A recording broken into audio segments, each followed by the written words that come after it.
Hello, hello, hello, everyone. I hope everyone is doing well. Oh my gosh. Uh, oh no, no, no, no, no. Oh no. Uh, I don't know why it's doing this. Oh, hello there, Omega Star. Thank you so much for the subscription. 10 months. Oh my goodness, thank you. So, welcome in, everyone. I'm so glad to have all of you here. So for today, I thought I would actually go over some of the stuff that I've been looking at in terms of my research because I've kind of been mentioning it here and there. So I thought it would be interesting to, you know, typically like respond to some stuff. And yes, it's the Rohan Davis video. It is. I think Rohan's videos are awesome. So yeah, Rohan is great. So I did want to go over that because I feel like that is something that is so not talked about at all, like at all, when it comes to like politics in America and everything. And I'm so glad that Rohan made the video because it's so necessary. So like I said, we will be going over a little bit. The recent history of Mexico. Oops. We'll be going over a little bit of my research into, again, Mexican history. But we will be looking particularly at, hello, Omega Star, it's good to see you in YouTube chat. And yeah, we will be looking at that right now. But for just a quick second. Oh no, how did that happen? Sorry, I don't know why OBS is being really weird today. It's like it's already weird. It's acting even more weird, which is not great. Not great if you're someone like me that just does not even know how to. But okay, so can we all see okay? Is everything looking okay for us?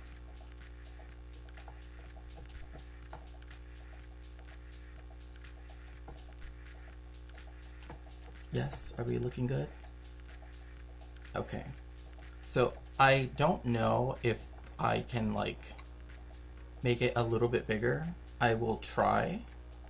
I couldn't make it to this Discord yesterday when it was more topical, but the Pope spends one afternoon with JD Vance, and oh my gosh, I know, right? Like, so it's actually like one of those things that I don't know if I've ever like mentioned it, but like I've actually like gone to Rome. Like I've actually gone to the Vatican and everything, and I actually like I actually got a chance to meet Pope Francis. Like I hadn't, so it's like one of those things. But don't worry about it, Cat. I totally understand. So we watched. So as you know, if you join the Discord, and make sure to join the Discord, of course, you can very easily. I guess I can switch back to chatting for right now. You can always join the Discord, right? And every Friday night we have a community night, and everybody's invited. This Friday we watched the movie Conclave because I kind of wanted to give, like, I knew that some people might want to watch it to kind of get a feel of how Conclave happens, right? JD killed the Pope and Ted Cruz is the Zodiac killer, says Omega Star. Oh my gosh. Of course, I know that you're just in jest, of course. Yeah, no, I know a lot of people were making that meme as well. And actually JD Vance will come up in this stream because we will have to talk when we're talking about Hindutva in America, or Rohan Davis's video. We will be talking about that. So without further ado, let's begin now. Also, tell me if the music is too loud, because I can always turn it down a bit more or just turn it off, but I'm not sure. Is often viewed as one of narcotics, of civil wars, and endemic corruption. Unfortunately, Mexico's history during the Cold War was also heavily marked by these things. For 14 years, Mexico found itself fighting a brutal insurgency composed of left-wing and student movements with... Okay, I don't mean to be like, okay, this is already like one of those things that I'm just like, no. So, also in honor of the Pope, I think we should watch the video when he... Oh my gosh, what? Really? Oh my goodness gracious, I did not know about that. I mean, you know, that's... Wow, I don't even know what to say about that. That's bad. So, yes, during the Cold War, Mexico was a place that had to deal with leftist movements and also student movements. But one thing to also keep in mind, and this is important, is that Operation Condor, right? And this is, if you look at the book, Drug Cartels Do Not Exist, which is the book that I need if you would like to help me with my research, you can always go to my throne and help me get this book, because I need a physical copy, would be really useful to me. And so one of the things that I'm looking at is how effectively, right, with this, Mexico got its own special division of Operation Condor, right?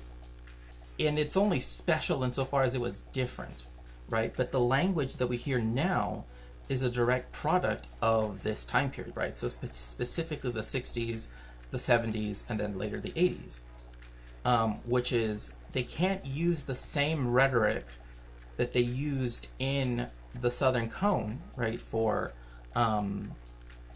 Operation Condor stuff there, right, where they overthrew democratically elected governments, probably the most famous of which is, of course, or infamous, I guess, coup d'etat was, of course, of the socialist, popularly elected Santiago Allende, right, in 1973. But in Mexico, it was very different because our country was heavily imperialized by the United States, right? And effectively, oh my goodness gracious. Oh my goodness, thank you so very much. Thank you so very much for the donation. I really appreciate that. Thank you. Thank you very, very much. For the throne, thank you. So, in essence, what happened is that they began to use the language of drug cartels, right? And employing it so that way there could be some kind of enemy in Mexico, because there wasn't really a leftist movement by the time they started using this in South America for them to, use the same stuff in Mexico, right? So it's a really interesting disparity, but it also shows, again, that because the United States intervened in the revolution in 1914, because the United States, was very much against the nationalization of our petroleum industry, etc., right? These things all added up. But the main thing being that they wanted to have access to, different countries, right, by having right-wing dictatorships, is that in Mexico, the whole thing about left-wing insurgencies has a little bit of an issue with it, and that the reason why I have it is because it doesn't exactly map on quite well, and so one of the texts that I find really important is this book that talks about the concept of disappearances, right? Because they really become a thing vis-a-vis the quote-unquote dirty wars. And again, only Mexico really can you still call it a dirty war. In Argentina, it's considered bad form to call it a dirty war. But in Mexico, scholars will refer to it as the dirty war. There's an issue with it, though. There's a huge issue, is that we know that during the Cold War in Latin America, the practice of enforced disappearances was utilized to eliminate political dissidents, right? So this is something that is, again, you can find it in the book, Disappearances in Mexico. It's actually open access. So you definitely can go read about it if you would like more in depth. But one aspect about it is that this is when you begin to have campaigns of this, crime against humanity, right, and war crime. So what's most important, though, and the reason why I really think it's important for us to know about it today, is because the victims were chosen, right, whisked away, and then placed into a secret detention center, right? And a lot of these are now understood to be like concentration camps, right? Like I think it's called ESMA in Buenos Aires, which was like the main place where they had people sort of, concentrated, and they could do different things with that. So there's an issue with saying like leftist, oh, the leftists, they did this, because it didn't necessarily require them to actually be leftist, or for there to actually be a leftist insurgency. The main thing is to keep in mind as we go forward is that the usage of the term leftist insurgency is a helpful tool, right, to justify, right, historically speaking, again, we're talking about a very important time period, right, during the Cold War, where you have the usage of these tactics, right? And so it's in the usage itself that we have to focus on, right? How is it that it actually unfolded, right? Not like what did the government say about it, right? So few holds barred in how the fight was carried out. From the use of torture to people simply disappearing forever, actions carried out against the Mexican people were appalling, with little accountability even to the present day. I'm your host David, and today we are going to look at the often overlooked conflict of Mexico's Dirty War. This is... Now, I do think it's interesting that the Dirty War is something that is allowed to be forgotten, right? Like, there is that thing, right, where when Brooks and I were talking about ressentiment, right, and the ability of forgetting being a positive thing, right? It's like, this is the opposite, right? This is something horrifying that is institutionally supposed to be forgotten, right? So it doesn't fall within those, in the positive parameters of forgetting, right? It's not something that can be, actually conducive, right, to people. In fact, it's something that it's an unspoken trauma, right? So the Cold War.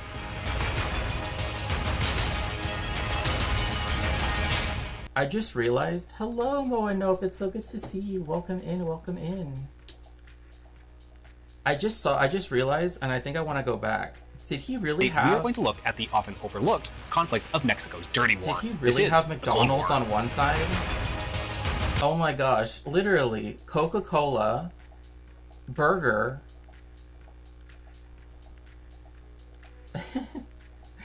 yeah, burger, freedom, and then pierogies, and the Russian nesting dolls, and vodka. Wow. I like to know, like, how, everything works in a dichotomy like that, right? Life is busy for all of us. There's always something waiting, something pressing, but there's always time to learn something new. Play The Lies of Ancient looks at how socialism will make the perfect gift as we get closer to the holiday season. That means I already have the Office Secret Santa sorted out thanks to Magellan TV. Not only are there no ads ever, but your subscription always includes 4K. Click the link in the description and join us today. A quick look at any map will show you that Mexico is the backyard of the United States. No, that's not a good way of putting this. I never watched this, and I'm already upset. Like, no, saying it's the backyard of the United States, which is, again, something the Americans say, is like saying that, yeah, what the United States does in Latin America is, like, the natural consequence of, the United States existing, right? Like, oh, the United States and, like, these other countries exist, and, what else is the United States going to do, right? Like, how else is it going to protect your freedom? Like, that kind of stuff. It's, I don't know.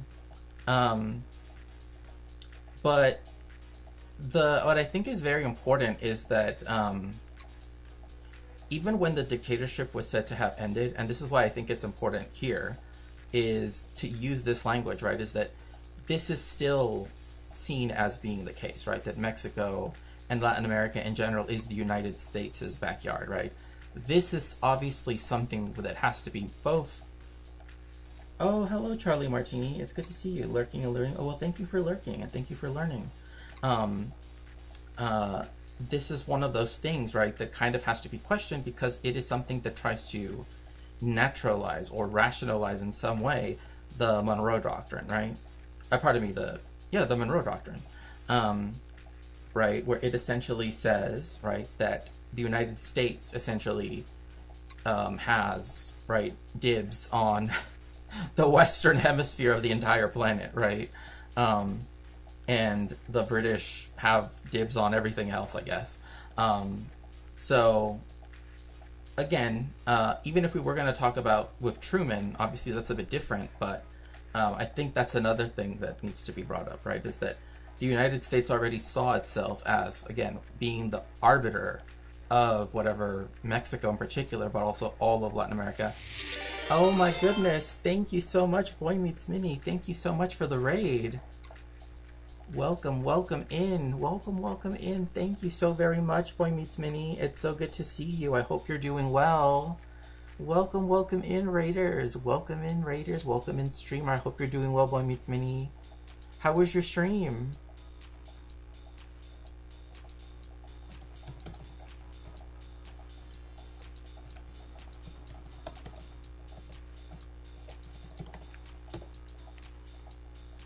I was doing some sweaty sim racing and then continued Oblivion Remastered. What a beautiful game. Ooh, I'll have to check that out. I haven't seen it, I don't believe so.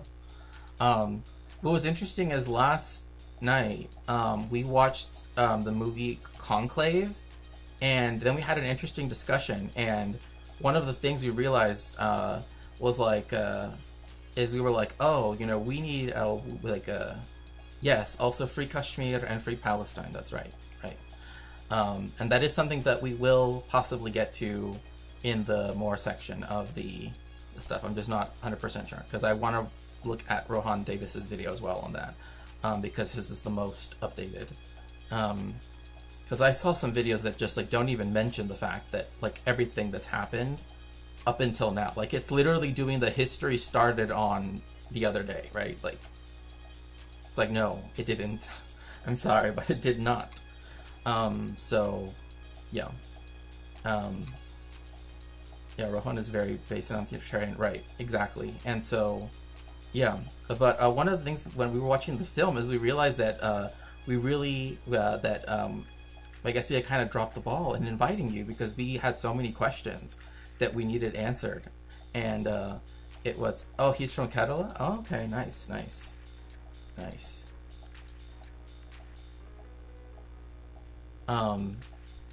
Which reminds me too that that's actually one of the places that I was looking at for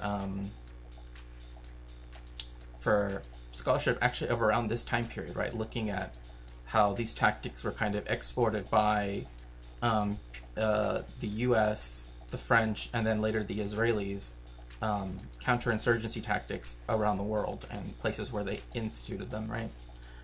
And one of them is, of course, in India, in particular in southern India, and then later on in Lurk. Okay, I'll see you later. Thank you so much for lurking. So yeah. So moving on. A Cold War superpower, and as a result, they found themselves staring down the barrel of the Truman Doctrine. This fundamental U.S. principle of the Cold War mandated that the United States was to, quote, protect democracies from authoritarian regimes, which, in practice, meant suppressing left-wing insurgencies across the world in order to stop the spread of communist influence. Initially, Mexico... Yeah, like, it's funny that, like, he calls it a right-wing oligarchy, but then at the same time, like, prior to this, like, everything was about casting them as being, like, essentially on the left, but they weren't, because it changed, right? They just have the word revolutionary in their party name, but they're not revolutionary, right? The PRI, the Partido Revolucionario Institucional, right? The Institutional Revolutionary Party, which seems contradictory. Like, if something is institutionalized, I don't know if that could really be considered revolutionary, but I don't know, that's just me. But yeah, essentially the right-wing oligarchy, which is who was really calling the shots, so to speak, right? Like, we know that behind, and this is something that there are some good sources that talk about this. Unfortunately, so many of those sources are limited to academic sources, so they're not necessarily easy to access, but if they are accessible, they're only in Spanish. And so that's that's obviously an issue. So as I do more research in this, I will definitely see about like bringing more sources and videos and other stuff I can do to see about sort of expanding on this. But it just remember that behind the presidency, which changed its face every 6 years, because in Mexico, the presidency gets one term of 6 years, right? There's no re-elections. Is that then you are is that there's a like this group sort of behind the presidency, right? That is then able to exert its wishes and demands right behind it. So Mexico's right-wing oligarchy had little issue with this setup, and the U.S. had little reason to worry. isn't that what they're accusing Morena of doing too? Yes, that's a very good point, Alex.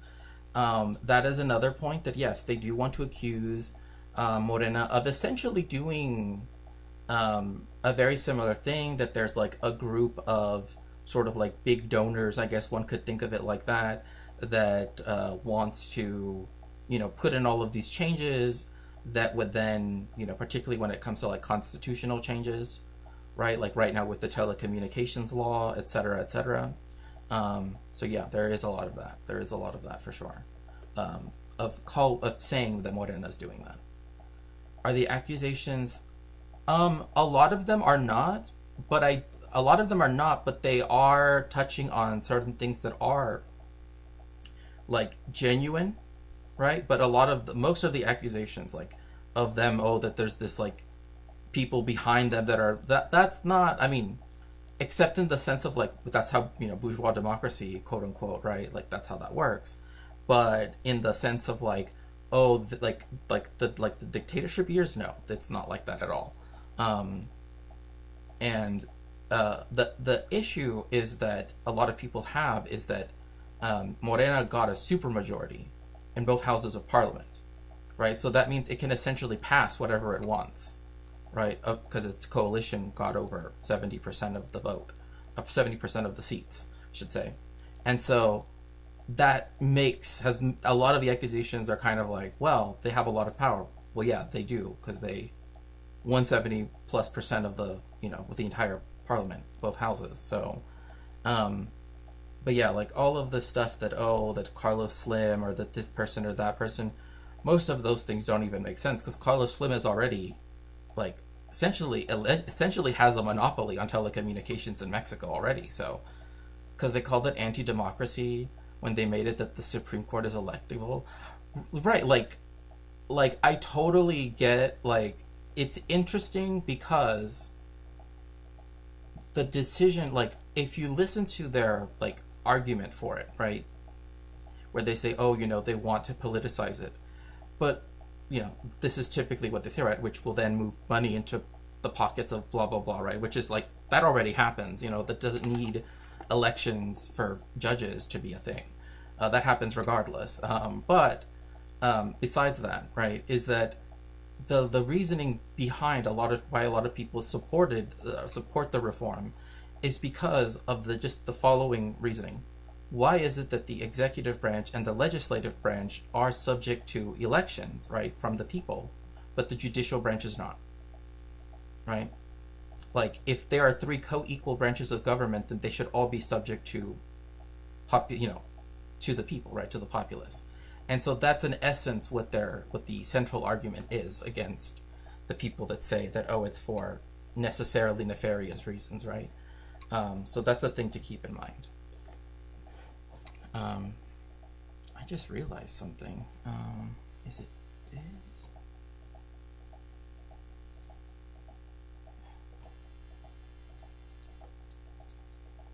Wait. Sorry, I just didn't even realize that this was like this.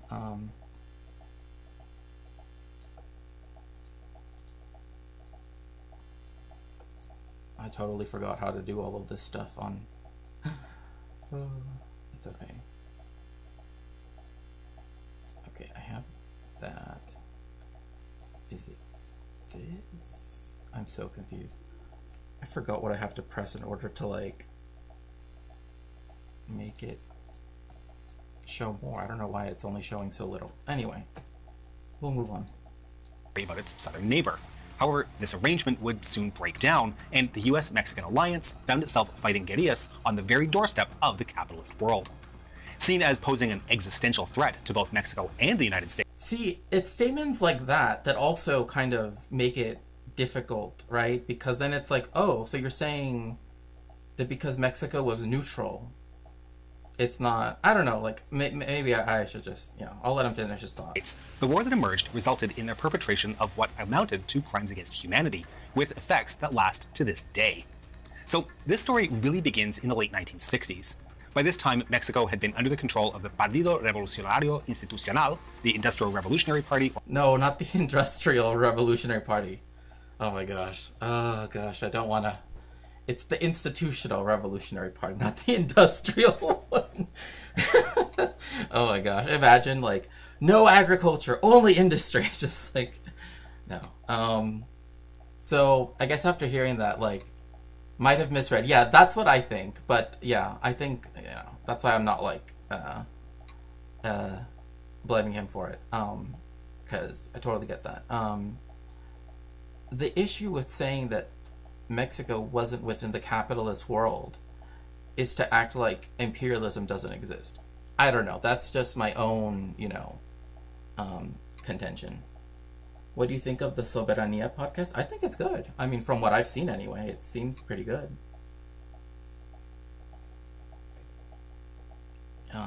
But now I'm kind of concerned with this here. Because I could have sworn. Oh my goodness gracious. Oh my goodness, thank you so much, Red Rust. Thank you so much for your raid. I appreciate it. Welcome. Welcome, raiders. Welcome, streamers. It's so good to see you, Red Rust. I hope that you had a good stream. Do make sure to follow our friend Red Rust. So, I don't know why it keeps cutting off right at his head. I don't want it to be that way.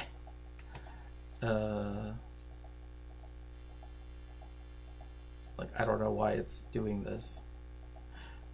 Oh my gosh, I forgot what's the button you have to press, because I'm so, like, confused.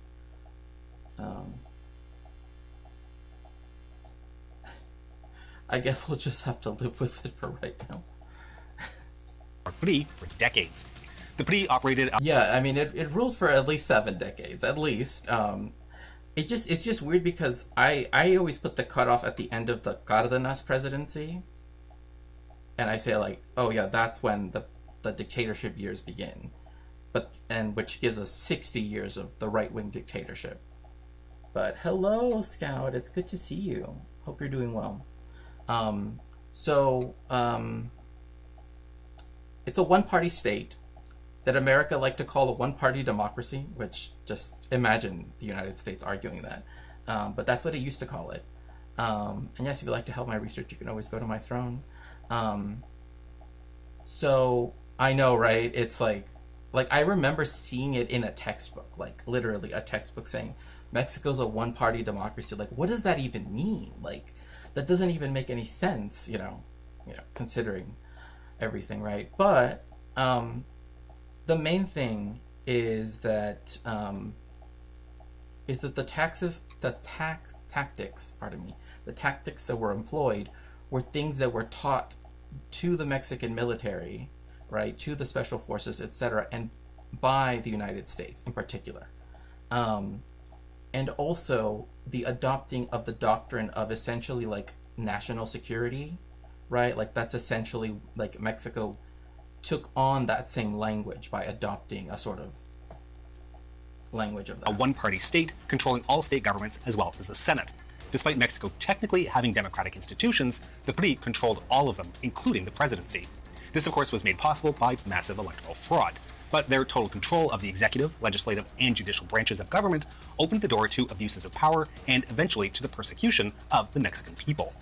The PRI's initial base was made up primarily from the industrial urban class and trade unions, and even though their early decades in power were accompanied by economic growth, Mexicans living in more rural areas, and especially farmers, often found themselves at the short end of the economic stick.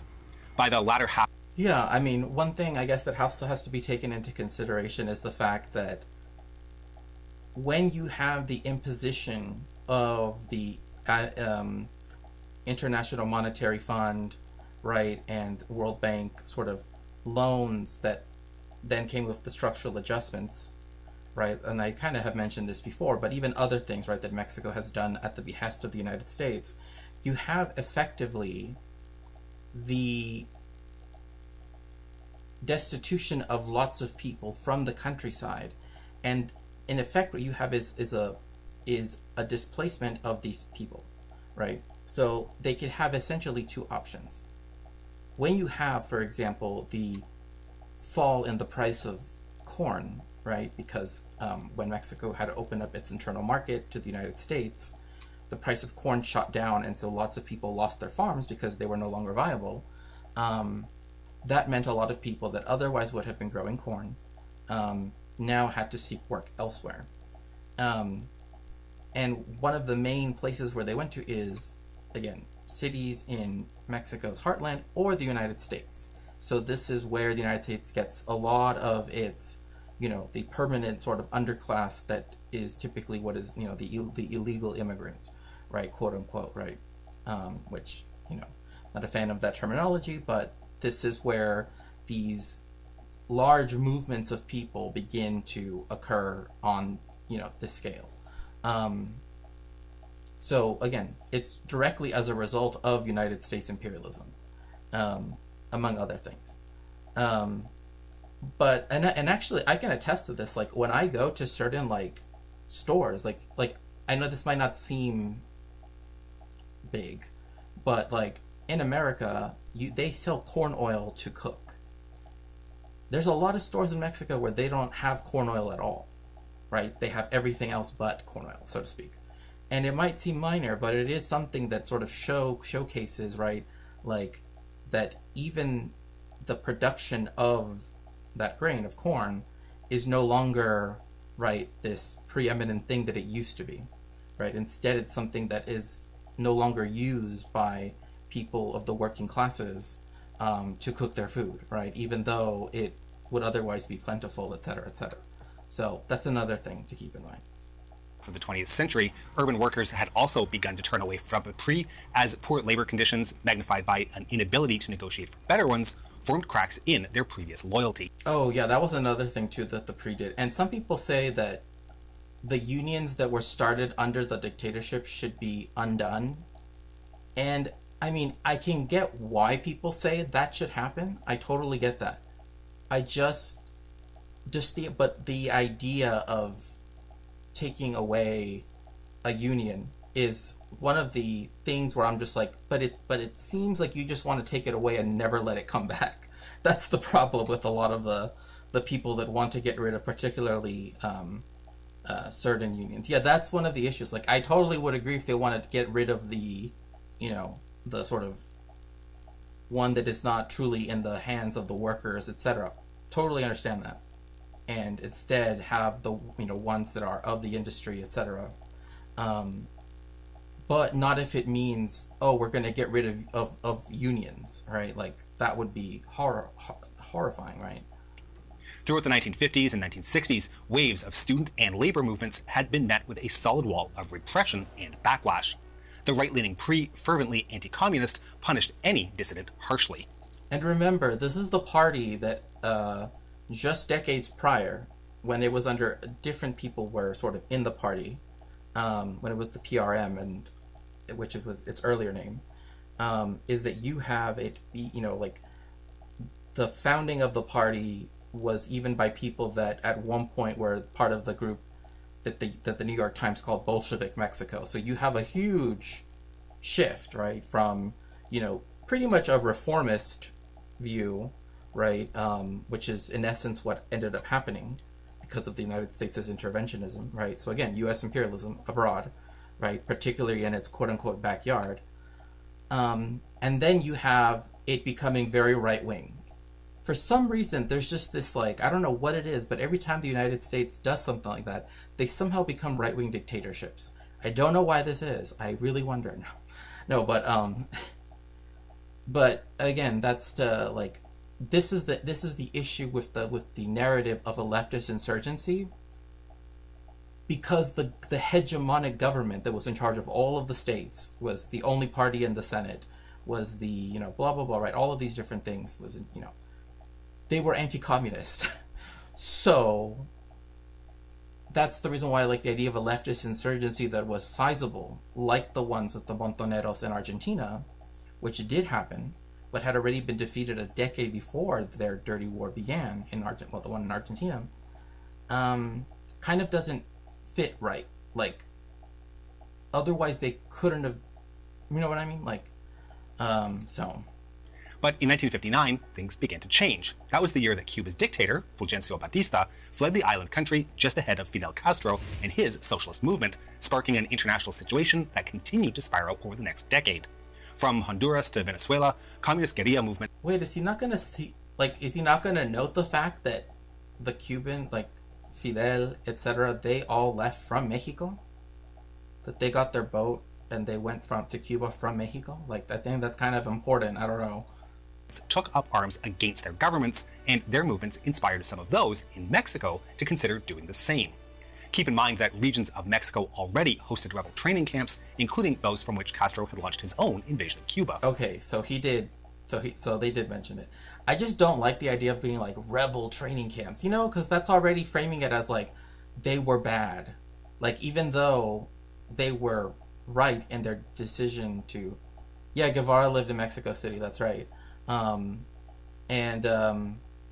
Yeah, it's just like saying rebel bases, like, it makes me think of, like, you know, like, it immediately makes you think of almost like video game logic, where it's like rebel bases means, you know, like an area you can't go into yet until you beat a certain boss, you know what I mean? But yeah, I mean, one thing to also keep in mind too is that you had, like, a region like Yucatan, for example. This is sort of a different point, but Yucatan that only very recently, right, Russ, had only recently ended what was literally called, and this is important for when we watch the stuff about Hindutva, the caste war, right? From 1847 to 1901, right, which is actually considered one of the longest wars in history, I guess. You had the caste war in Yucatan. So Yucatan wanting to seek independence was... Did it end? Yeah, it ended in 1901. But did it end? I mean, technically no, in one sense, because, you know, the racial caste system still continues, right? And I think the Zapatistas are a good sort of sign of that, like a way to sort of understand that it's still ensconced in Mexican society against particularly the indigenous people, right? So these latent movements were met at the end of the 1960s by two massive student massacres at the hands of the Mexican government. The first took place on October 2nd, 1968, at a student rally being held in protest in Tlatelolco against the upcoming Summer Olympics being held. Yeah, so again, this kind of doesn't go over the stuff leading up to Tlatelolco, which was you had essentially like a general strike, but it happened cumulatively, right? Like first it was a few professions were going on strike, students were going on strike, then eventually you have the doctors going on strike, and then the nurses going on strike, right? And so you have all these different professions going on, having a general strike. Causes huge panic in the government, because obviously if suddenly the doctors are, you know, striking, oh my gosh, really? Your uncle was at the protest. My dad stopped him from going to the protest as it was getting bad, so he wasn't there on October 2nd. Oh my gosh. Wow, that's... Yeah, I mean, like, really getting to know the stuff leading up to October 2nd is one of those things where you learn just how how absolutely horrifying and just sad. I don't even know what else to say at this point because it's just so many emotions I can't even describe of how those students who were unarmed, who were there to listen to speeches, right, and that were willing to even in an orderly fashion sit and listen to the speeches and everything. The fact that they were the ones that were attacked, that they essentially were, you know, attacked on three sides of a square, essentially. So they were ambushed, so to speak. I think he was in college at the time. Now he's a teacher in Mexico City. Ah, okay, nice. Yeah, I mean, also the president was there along with her mother. I don't remember if she was there for October 2nd, but I do know that she was there at this time, because there are pictures of her and her mom. But in Mexico City. During the suppression of the protests, government snipers opened fire on the unarmed crowd. While the government claimed a death toll of 30, witnesses put the number closer to a more accurate 300. Oh, by the way, when it comes to this, yeah, the government claims 30. The government also says we will never know, and it's true, we technically will never know, but that's because it started to rain, and then when it stopped raining and they just left the people out there, right? Because, safety. They didn't want to be hurt themselves, right? The next day they were gone. So whoever was there was also disappeared. So, and we don't know really what happened to them. So that's a problem with the count. And the excuse is the excuse that the government of Gustavo Díaz Ordaz, who was the president at the time, who was known actually, some of his most famous pictures are actually with him with a gun because he really loved guns, was that the excuse he gave was that the protesters were trying to take over. Okay, see you in a bit, Omega Star. We're trying to take over the building where the Ministry of Foreign Relations is in, which it is close to that plaza, or it was close to that plaza. I think it still is there. But they never they never went there. Nobody ever went there. It just happened to be in the same neighborhood, right? In the same general area. So that's what he used as the excuse for why he had to, use the violence. And at one point when he traveled to Spain, he was called out about it, and he actually just got yelled at the reporter and stuff. It was young people, tense. This closed off the route of political activism and engagement, which they had tried and failed at over the preceding decades. Seeing no remaining options, they turned to armed resistance. As if this wasn't enough, a second massacre, known as El Halconazo, or the... By the way, if you watch the movie Roma, this happens sort of in the background of the movie Roma, right?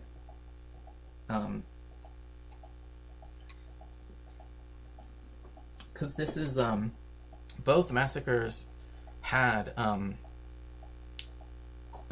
many Jewish students and protesters, etc., activists that were part of it, and both of them had instances where the government then in an anti-Semitic fashion, right, then went against the Jewish community in some form or way, especially in 71 to this one, El Halconazo.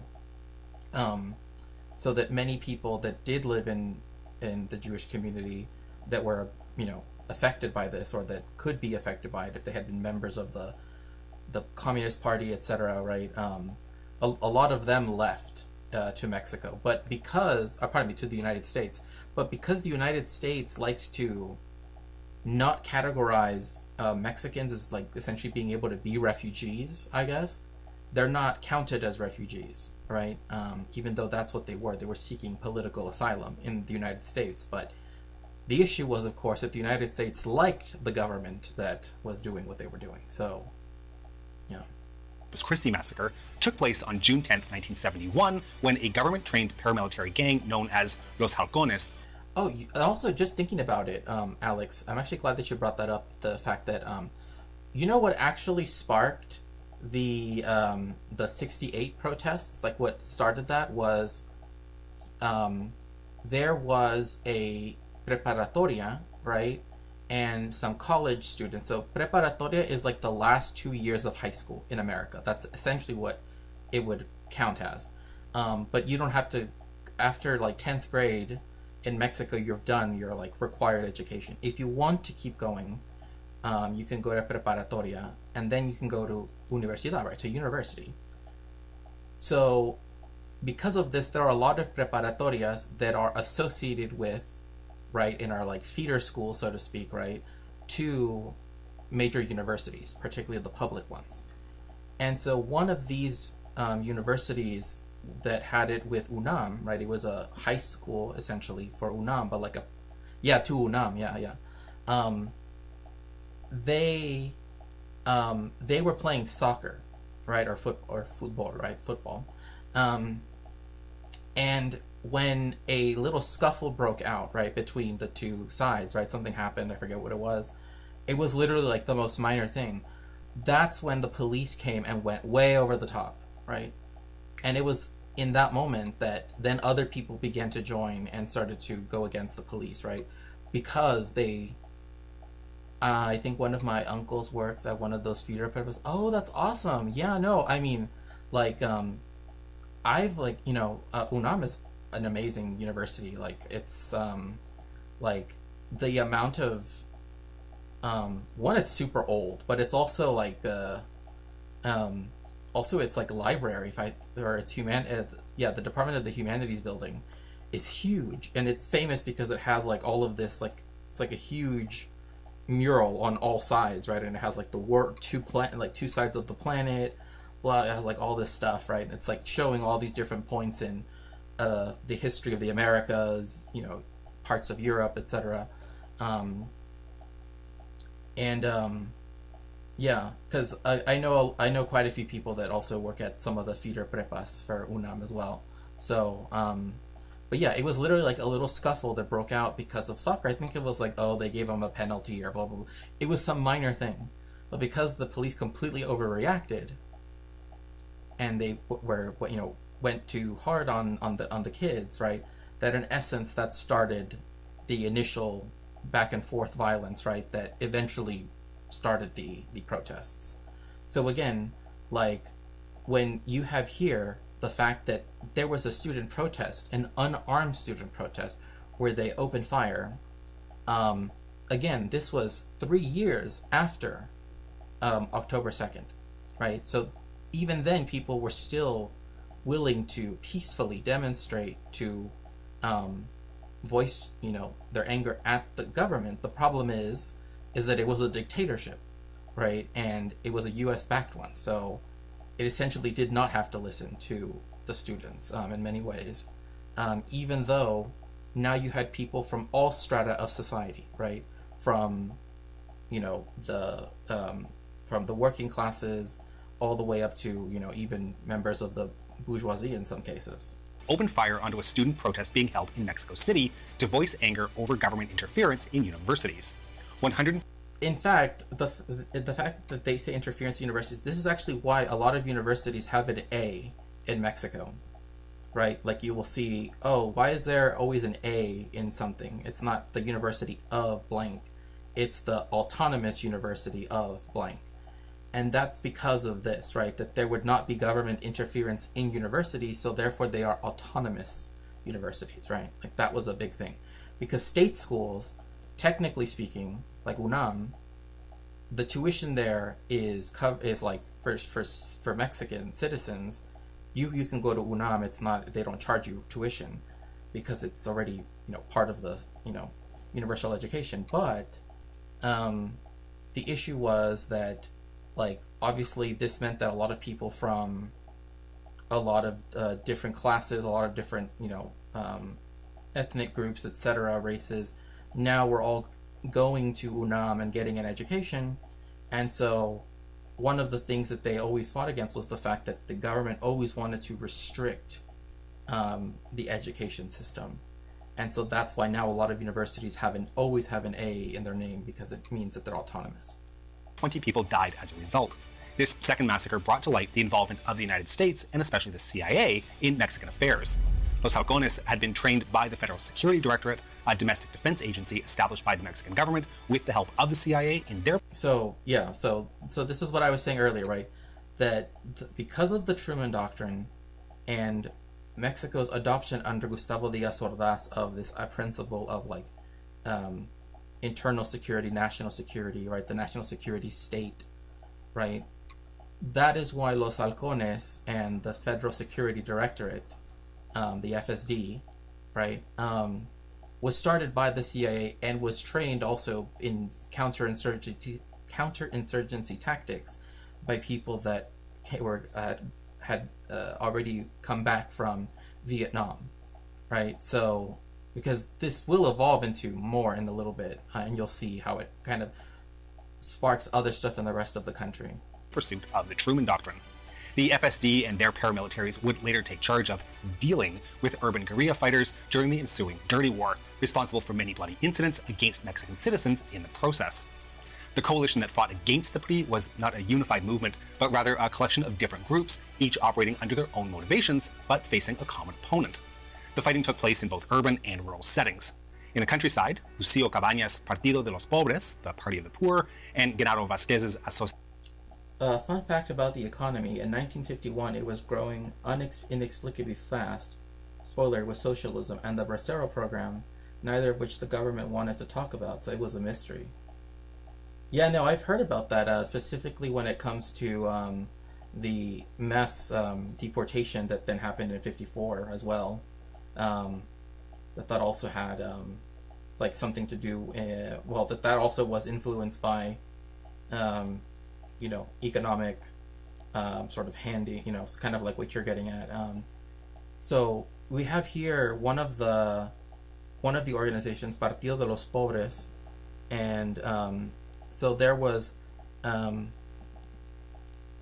de los Pobres that was run by Lucio Cabañas, and then Genaro Vázquez, the Asociación Cívica Nacional Revolucionaria, the National Revolutionary Civic Association. There also was the Liga Comunista 23 de Septiembre, or the Communist League of the 23rd of September. One thing to keep in mind also is that there were not only that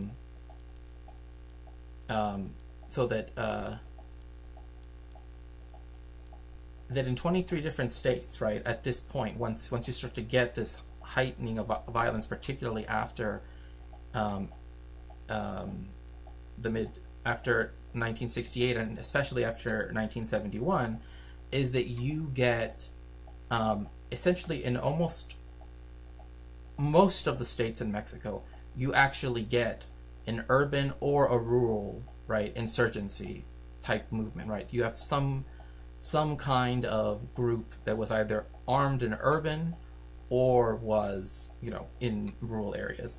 And when it comes to the Asociación, that one in particular is very important to keep in mind because it's the state of Guerrero, and we've talked about this state quite a lot, because it's where, for example, the 43 disappeared students are at, but it's also where, again, you did have these insurgencies that actually were, again, of particularly the peasantry, standing up against the state, right, and actually did have, were put down very sadly by the the iron fist of the Mexican army, right, the armed forces. My grandpa, the one that stopped my uncle for going to the protest when stuff got bad, came to the U.S. during the Bracero program. Apparently they set him aside for questioning because he quote-unquote looked Japanese. Oh my gosh. That's the thing, is like it just shows, I don't even know what to say to that. Like, it just shows a lot. I'll just put it like that. It says a lot that people say that in America. Asociación Cívica Nacional Revolucionaria, the ANCR, or National Revolutionary Civic Association, led the fight. They were primarily centered in the southern Guerrero province, which would become a center of. It's not a province, but the only reason why I even is because, again, it is one of those things where a lot of the colonialist gaze is also trying not to name things as they are, right? And one way of doing this is when you don't name the sub-federal entities as what they are, right? Because of this association with the idea of like provincial, etc., etc.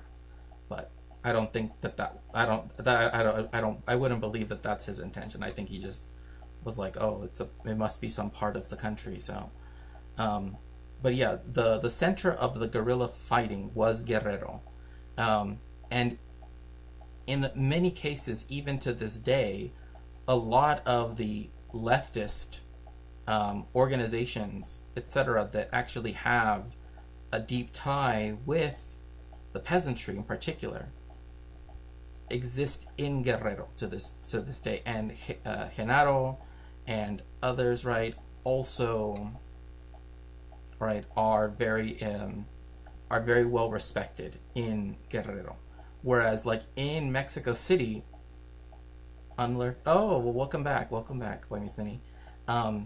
Whereas in Mexico City, you really don't learn about them at all, right? Like it's something that only after I was sort of done with my regular, K through 12 education, that then I really got to learn about this stuff. So, of guerrilla fighting for years to come. Among the urban rebels, the most prominent group was the. Weren't the students too? The Normalista students have something to do with this? Yes, they do, because Genaro Vasquez, he went to the same school, the Escuela Normalista. So he went to their school in Ayotzinapa, and because of that, he's one of their but they have a program particularly where you can only attend the school. I mean, it's a normal school, which means that it's a school that was founded during the Cárdenas administration, in particular, if I remember correctly, so that it could teach teachers, right? That's what it does. That's what normal schools do, right? It's to teach educators. But in particular, they wanted to found a certain amount, and they've reduced them since then, and now there are very few, so that way they could be taught and still be connected to their communities, right? Like they didn't want people to feel like they had to leave their community in order to be a teacher, right? Because that would. So one thing that the school in Ayotzinapa is known for is that if you're a student there, you not only study there, right? And you have to be a child of the area, right? And of part of the peasantry.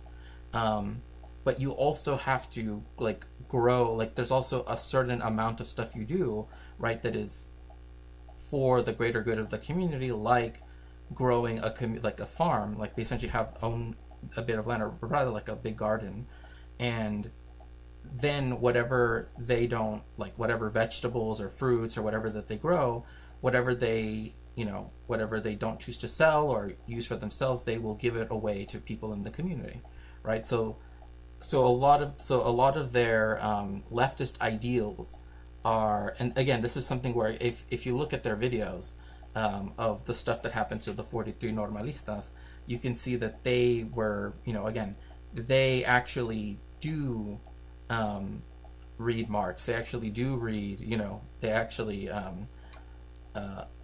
have a leftist educational program, right, that they want people to learn. And so that's why many people found it strange, particularly when in the book Massacre in Mexico by gosh, why am I forgetting her name now? By the author, I don't know why I'm forgetting her name, because she's very famous, and literally all over the news every day. But she wrote a book that essentially detailed how when the President Calderón gave the next pre-president Enrique Peña Nieto the list of the highest security priorities, right? So essentially the greatest threats to the country. That school was placed second highest. So it was the second highest threat to Mexico, apparently. So Liga I don't know Comunista about it. 23 de Septiembre, or Communist League of September 23rd, the LC23S, whose operations covered multiple states. The number of guerrillas involved directly in these movements continued to be debated, with numbers ranging anywhere from 400 to 3,000 rebels in the Communist League alone. However, all of these groups, which numbered around 30 in total, were unified by their vision to see an economically, militarily, and politically reformed Mexico. And see, like, again, the one of the things that happened is that you had the ones that were in the city and the ones that were in the countryside. Like, this was something that was like a critique of the time period, and also has been a critique since then. And some of it is substantiated by evidence, right? From what we know, some of it is contingent upon what was happening at the time.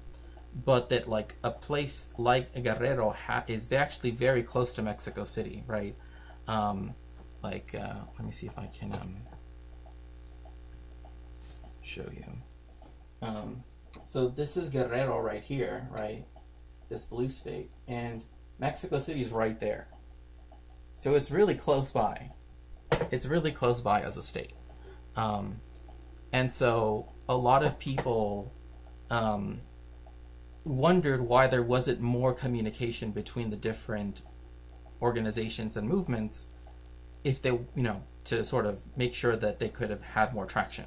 But a big issue was, just the fact that the groups that were in Guerrero mostly, a lot of them were also trying to defend themselves very directly from the state trying to steal their lands, etc. So, so there's a lot of that, right? Because there was just different circumstances. But also there was, a difference in opinion sometimes as well. Throughout the war, guerrillas would fight in small numbers, ambushing military or police outposts, patrols, and checkpoints before disappearing into their surroundings. Groups operating in urban areas would try to align their efforts to coincide with ongoing peaceful labor demonstrations taking place in the cities, while the guerrillas in more rural areas would stick to operating alone in the underpopulated mountain ranges of southern Mexico.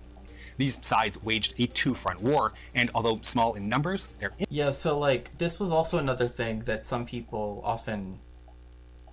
I've been to Guerrero, to that big cave from when I used to go to Mexico City summer. Oh gosh, I've been meaning to go. I've been meaning to go to Iguala in particular, like where the 43 students.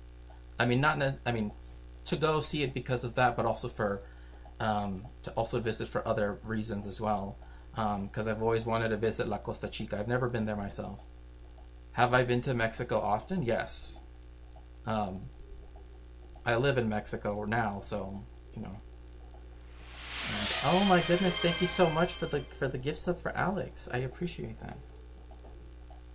But yeah, when I was living in the U.S., I would come to Mexico quite a lot. So.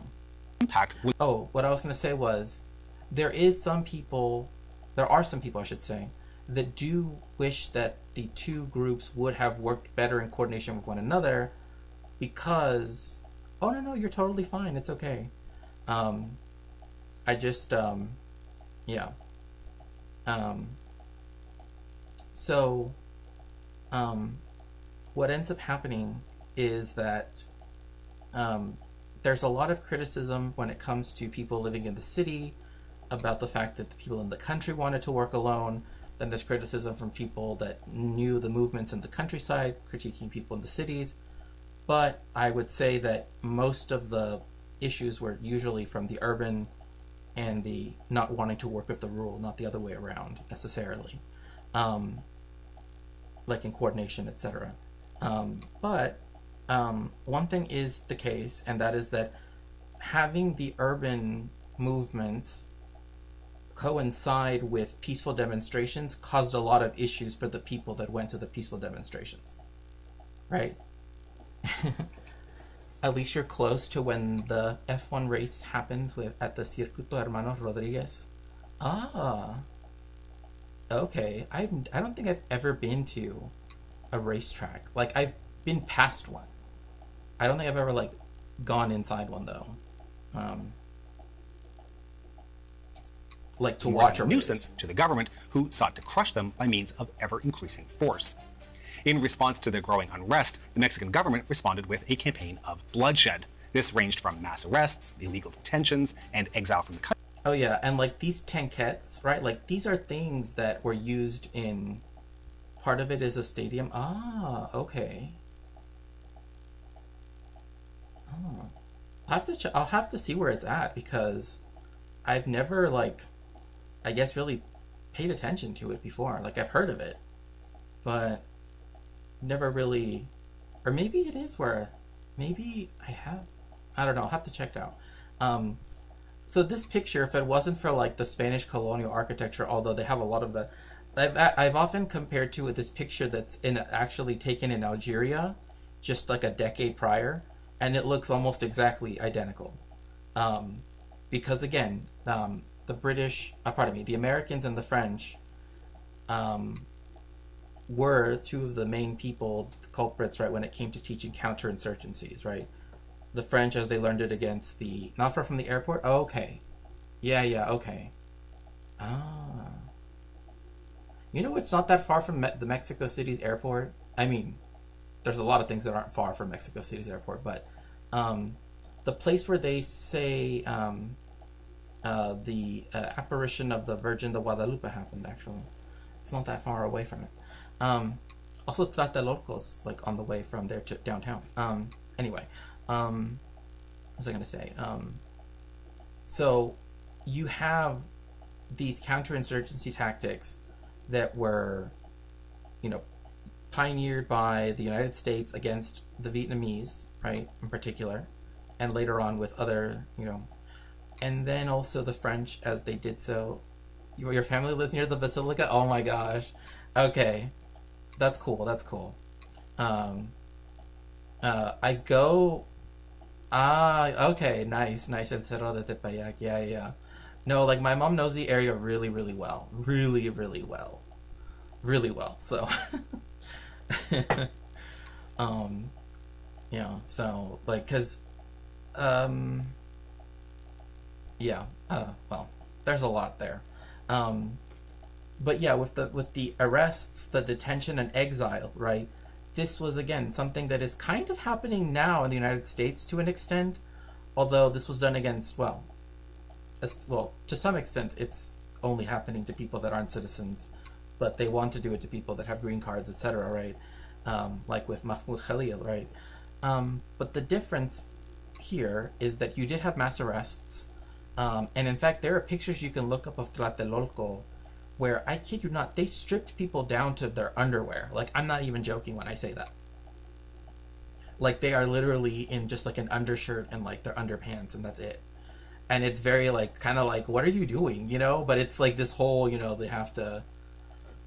Yeah, no, yeah, that's the thing about it, right? Is that it's really scary, right? And the thing is that it is true, right? El Faro published a whole, like, I guess I don't want to say an expose, but maybe I guess we could call it that for now.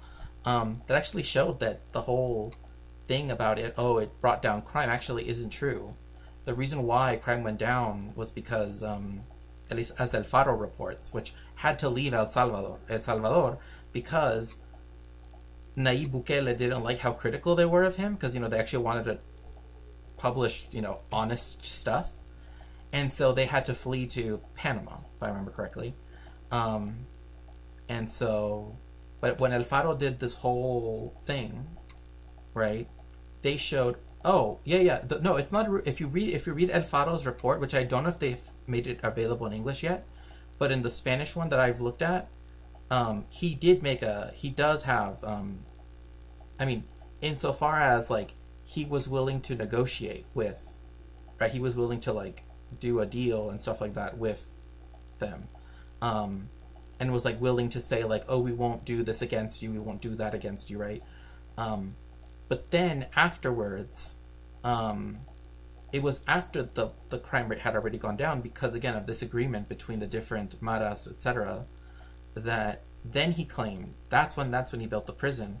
and then use it to justify the mass detention of people. Not, it wasn't the mass detention of people that caused the crime rate to rate down. It was the fact the crime rate was down that then he tried to justify it by then building the prison, CCOT. And there's also another issue, and El Faro talks about this too. They also stopped reporting on a lot of the different crime statistics because they wanted to make it look like the crime rate dropped precipitously because of the prison as well. So there are certain things where, like, if they find certain, like if you don't have if for example your remains are found in a cemetery or are identified in the cemetery, taken to a cemetery, they will count it on that as a fatality, right?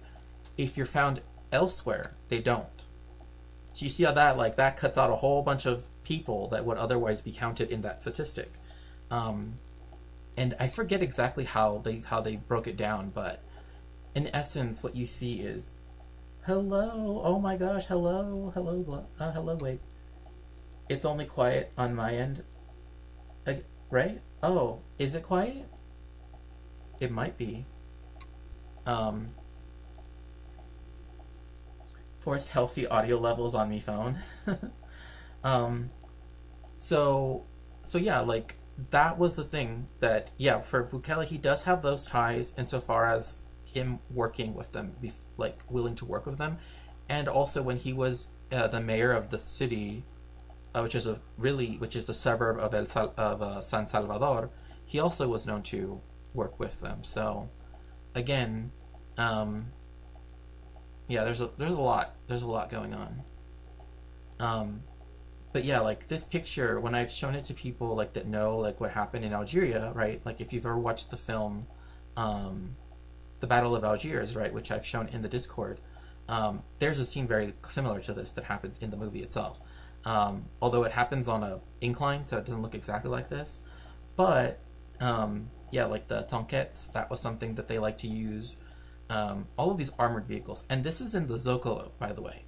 This is in like the second largest open square in the world. Like, only St. Peter's Square is larger in the Vatican in comparison to this, so it's enormous. Country, all the way to the complete destruction of towns, torture, and forced disappearances.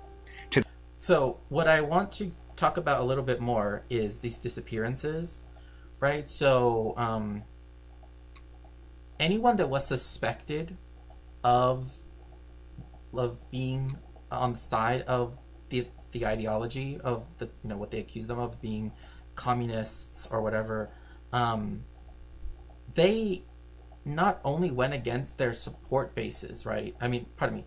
They not only went against the peoples that they knew were the members of the organizations themselves, but they also went against the people that supported them. So even if they helped you and you were just thankful for the fact that they helped you stop your land from being stolen, they now felt that they could consider you, right, as sympathizing with their ideology.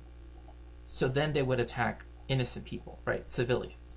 This is where the violence in Mexico just takes a whole new level, right?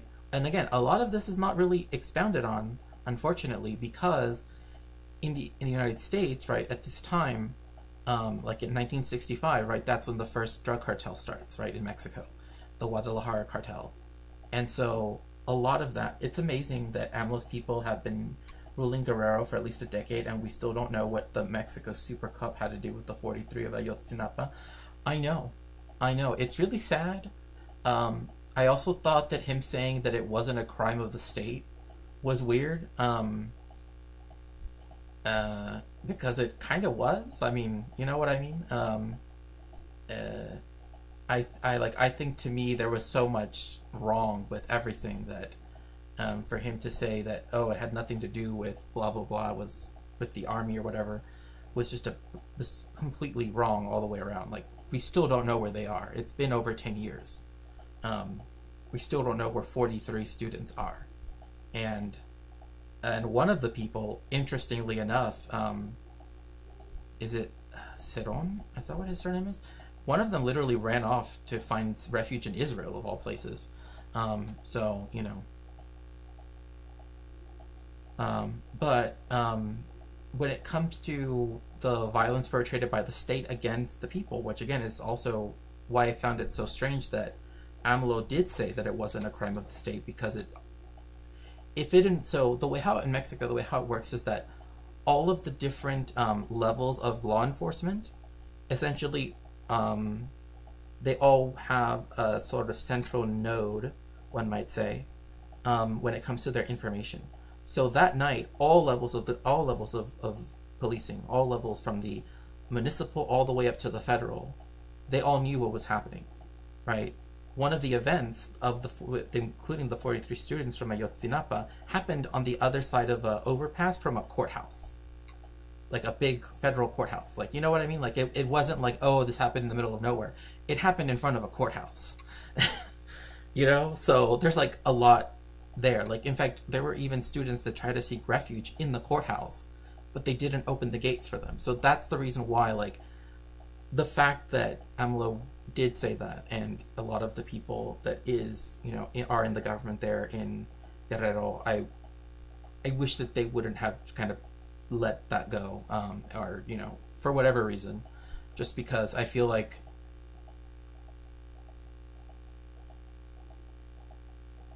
the families of those students and just everybody, deserve to know what happened to those students. And again, it's not worth. If it's not worth lying about it, right? And saying, "Oh, the state didn't do this." It did. If the federal police are doing it, if the army's doing it, if all these, you know what I mean? Like, if they're all doing it, then just say, "Okay, fine, the state did it," right? Don't try to hide it. That makes it worse. So yeah. But regardless, besides that, so not only did they do the disappearances, the forced disappearances, which again relates to the 43. Again, this is a topic that is very important to me, which is why Hindutva in the United States, that's the thing. It is a thing. It is very much a thing. So because they would accuse you of sympathizing with the ideology, right? Then they felt that they could treat you as though you were guilty a priori, right? Like, you were a priori guilty. You were guilty until proven innocent, but you really couldn't be proven innocent because you were also a supporter. So that was their proof that you supported them, was your support in the group. Doesn't make sense, but so that's where you have the illegal detention, right? The mass arrest, the persecution, sieges, barricades and stuff like that, and attacks against the population to repress any amount of opposition to the dictatorship. This is why the people that still try to argue to me to this day that it wasn't a dictatorship, I'm like, I don't know what kind of government does this that isn't considered a dictatorship, that also has one party rule, and who's going to be the next person ruling, like the next 6 years, by like everybody knows how it works, right? For 60 years. I don't know what you call that then. But the main thing that's important to keep in mind right now is that the United States helped Mexico found, right, through its imperialistic, right, ways of going about this. And that only caused a lot of the crises that then led people to have this discontent, because capitalism causes crises. But also, the national security policy that was first adopted in the United States and then to be adopted in all of Latin America, because of the United States, meant that you had the creation of national security agencies that had never existed before, like the FSD, right? And you had the training of Los Halcones, right, that were quite similar to our early CHP. Oh yeah, in Turkey. Yeah, pretty much. I mean, that's the thing. It's like, that's what you see here, like, when you have special forces, and again, Mexico being a neutral country, but the only thing with the anti-communism too, sorta, yeah, like, it's weird too, because a lot of the leaders that would eventually, what one could argue, led to the foundation of the party in its early stages, were part of the more left-wing faction, but it became very right-wing afterwards, mainly because of the United States. So again, the training of their, counterinsurgency or anti-subversive stuff, which are two different things, but they're kind of related, right?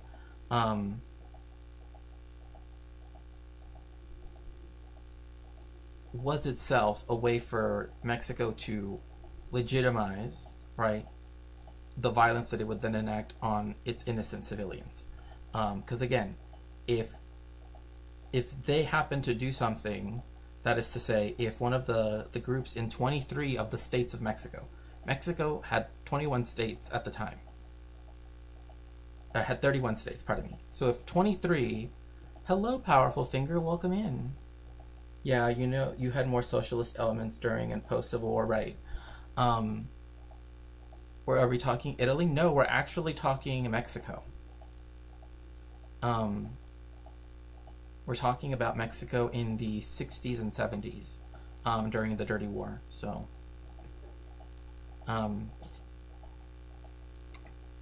but what's also important is that this is also when they do a split between who's going to do what, right? That's the thing, is that the state had coordination.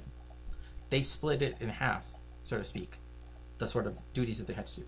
The police, armed to the teeth, would take over and do all of the stuff against people in the urban areas. The army did everything against everybody in the rural areas. So this was very important because eventually you have the Brigada Especial, right? Also known as La Brigada Blanca, which was in 1976, which again was all about coordinating these two movements of these two different forces. And eventually you had and we know this because of La Brigada Blanca, literally the White Brigade. That's literally what that means, the White Brigade. That's how we have all of the evidence of the collusion for the movement of disappeared peoples, right? And their movement to other parts of Mexico. So a lot of times they would take them to the northern states, like the ones up here, that have a lot of more deserty areas, and take them there. So that was very common. So this day, the number of people disappeared by the PRI is unknown, as the party attempted to destroy all records of victims' existence, including birth and school certificates. Which, by the way, I mean, that is because there are some people, like, again, this is a thing that happens in comparative genocide studies, where some people would argue that it's not a genocide because, and I'm not saying it necessarily is, but the action that they're taking, right, is something that would be considered genocidal, right? But it's weird to hear it not being even considered at all anything above, like, war against humanity, when it's, like there has to be something else beyond it because of the scale, like the need to just destroy the fact that these people even existed, right? Is something that kind of sticks out to me in sort of the severity. And again, I'm not calling it genocide. I'm just saying that one thing in genocide scholarship that there is that there is a divide between those who feel that the definition should be more expansive and those that feel that the definition is, should not include things like culture stuff, right? But it also comes when looking at how people look at the different crimes that are committed, where they won't consider certain actions to be as negative, or to give them like the right sentence or the right terminology, because they want to give it something that is already viewed as less severe than, right? And this is something that has been going on, but you see this a lot, right? So I look on Statista, El Salvador homicide rate had been going down since 2015. Yeah, no, that's true, yeah. Bukele officially ruled by decree in 2022. Look at how much it went down, plus he's accused of making a deal with them. Yeah, no, that's true. El Faro did an expose, I guess. That's what I'm calling it for right now. It's like 4 pages long, I think. And it's detailing all of this if you look at their online paper. I don't know if it's available in English, though. I know it's available in Spanish, because they publish in Spanish. But El Faro used to be in San Salvador. But then because they kept being threatened by Bukele and such, they had to go to Panama. So, but yeah, he did make a deal with them, particularly MS-13 and La Mara Salvatrucha, in order so that then they would stop being against one another and lower the crime rate. And they were willing to do that. They were willing to have a truce, essentially. Are politicides considered genocide? See, that's the thing. In some cases, in a lot of the descriptions, no. And that's because they will say, well, the definition provided by the UN and you know, as described by the jurisprudence afterwards, right, means that we shouldn't, that it's being, you know, it shows that it's a concept that should not be sort of expanded to include something that you can change, right? The issue is that it seems to be the case, right, that usually when it comes to politicides or things related to that, it's usually people presuming that of other people, not necessarily them actually being that thing, right? Because you know, like, it's just one of those things where I would say that in the literature, yeah, you'll definitely get stuff where they would say that you know, that they would argue that could be included for sure, but a lot of the pushback comes from the people that want it to be much narrower, right? So there's a debate between, I mean, if you want to put it as UN minimalist and Lemkinites, if you want to call it that, but it, like, the main one that people want to include, and I think it's an important step, is cultural genocide, right? Because one, Lemkin wanted it to be included but didn't go for it, but the main thing being that is that there are things that people can do, right, governments, etc., particular, that can devastate a culture, and in such a way that it, you know, can also produce mass violence, right? And so and can be part of mass violence, right? Like, you have the concept of epistemicide, right? And that's where you see, like in Gaza, right, where you have like the archives, the universities, etc., being destroyed. So it serves a dual purpose, right? It's not just to destroy the records of the people that lived, etc., but it's also, which is what I would argue is does count as something genocidal for sure. At least that's my own contention. And two is that it's also destroying the ability for them to exist and have, right, like an independent identity, etc., right? Like it's there to, so that there's nothing left for them to connect with, right, in the future, right? There's no ability to have culture reproduced, right? So politicide kind of falls into that as well, right? Because it's like, if you also destroy the political culture, right, it kind of goes with that. So it kind of is but even the UN minimalists, for example, a lot of them would consider something like Cambodia to be a genocide, even though under the definition, it kind of doesn't fit, technically speaking, right? At least a lot of people have argued that. I don't want to say that is what most people believe, but there are some people that do want to argue that it's technically not one, right? But it's like, well, what do you call it? Like, with what Pol Pot did. Like, what do you say about Cambodia, right? It's like, you know, it's just there's a lot. I mean, there's also, when it comes to Guatemala, when it comes to other places, that's where a lot of the contention is. So, but yeah, a lot of it is, shouldn't we understand the fact that there are other factors to take into account that a state can do, or a state actor can do, that can also cause, right, the same effects even within the prescribed boundaries, right? So if you made a deal to stop killing and not put people in a concentration camp, it would have been a good thing. Well, yeah, no, exactly. That is the reason why the fact that he opened up CCOT afterwards, and then began to essentially cook the books, so to speak, It's 25% of the country. I know. That's the reason why I just like I've never understood the people that want to say that it doesn't count because well, it was Cambodian on Cambodian, right? And it's just like, do you realize how that sounds? Like, you know what I mean? It's like I don't know. Like that's why I think that the cultural aspect has to be taken into consideration again, um, and that would include something like when talking about things like politicide, etc. Um, but yeah, um, hope I answered your question, Wick. But yeah, he did. But then he opened up the prison, and then he started to use it as a way to, essentially. I mean, in many ways, one can also see it as an extortive measure, right? Because, um, because another thing too is that then it puts him in control of the ability, well, him, so to speak, as the arbiter in many cases, right, of who will now be locked up, who won't, right? So then those organizations can also mediate with him, right? Like then now they can mediate with him directly too. But also all dissent can now be silenced, right, by a mere accusation. Because they have the.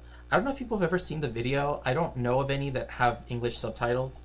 The only ones I've seen were ones on the news here in Mexico, but they were of the judgments, right? They usually don't film them, but they did have some that were filmed part of a documentary that's in Spanish, and they literally have a judge in a balaclava, and he just says like, "You're all guilty," and it's like 300 people in the room. It's just like, what are you doing? You know, like it's just doesn't even make any sense. If you made it, yeah, it's flawed as it is. Yeah, no, I mean, definitely the mass imprisonment of people having now, I think it has the highest imprisonment rate, and like it has more than America does, because America has over 1%. I think El Salvador now has 2% of its population in imprisoned, which again which is bad. You know, that's because most of the people there are innocent. And I've heard the minister that's in charge of public safety try to justify this using the opposite logic of why most people would argue you shouldn't arrest people at random. Literally the exact opposite. Literally says, like, essentially like, you know, you're gonna have to crack a few eggs. That kind of logic. But instead with innocent people. Like, well, you know, in order to catch criminals, you're gonna have some innocent people. It's like, no. That should work the opposite way, you know. But if Pol Pot only killed, it could be said, right, exactly, and yes, that is true. They did go against the Vietnamese because of the ethnic Vietnamese people, some of whom lived in Cambodia, in eastern Cambodia, and also some of whom were there because of the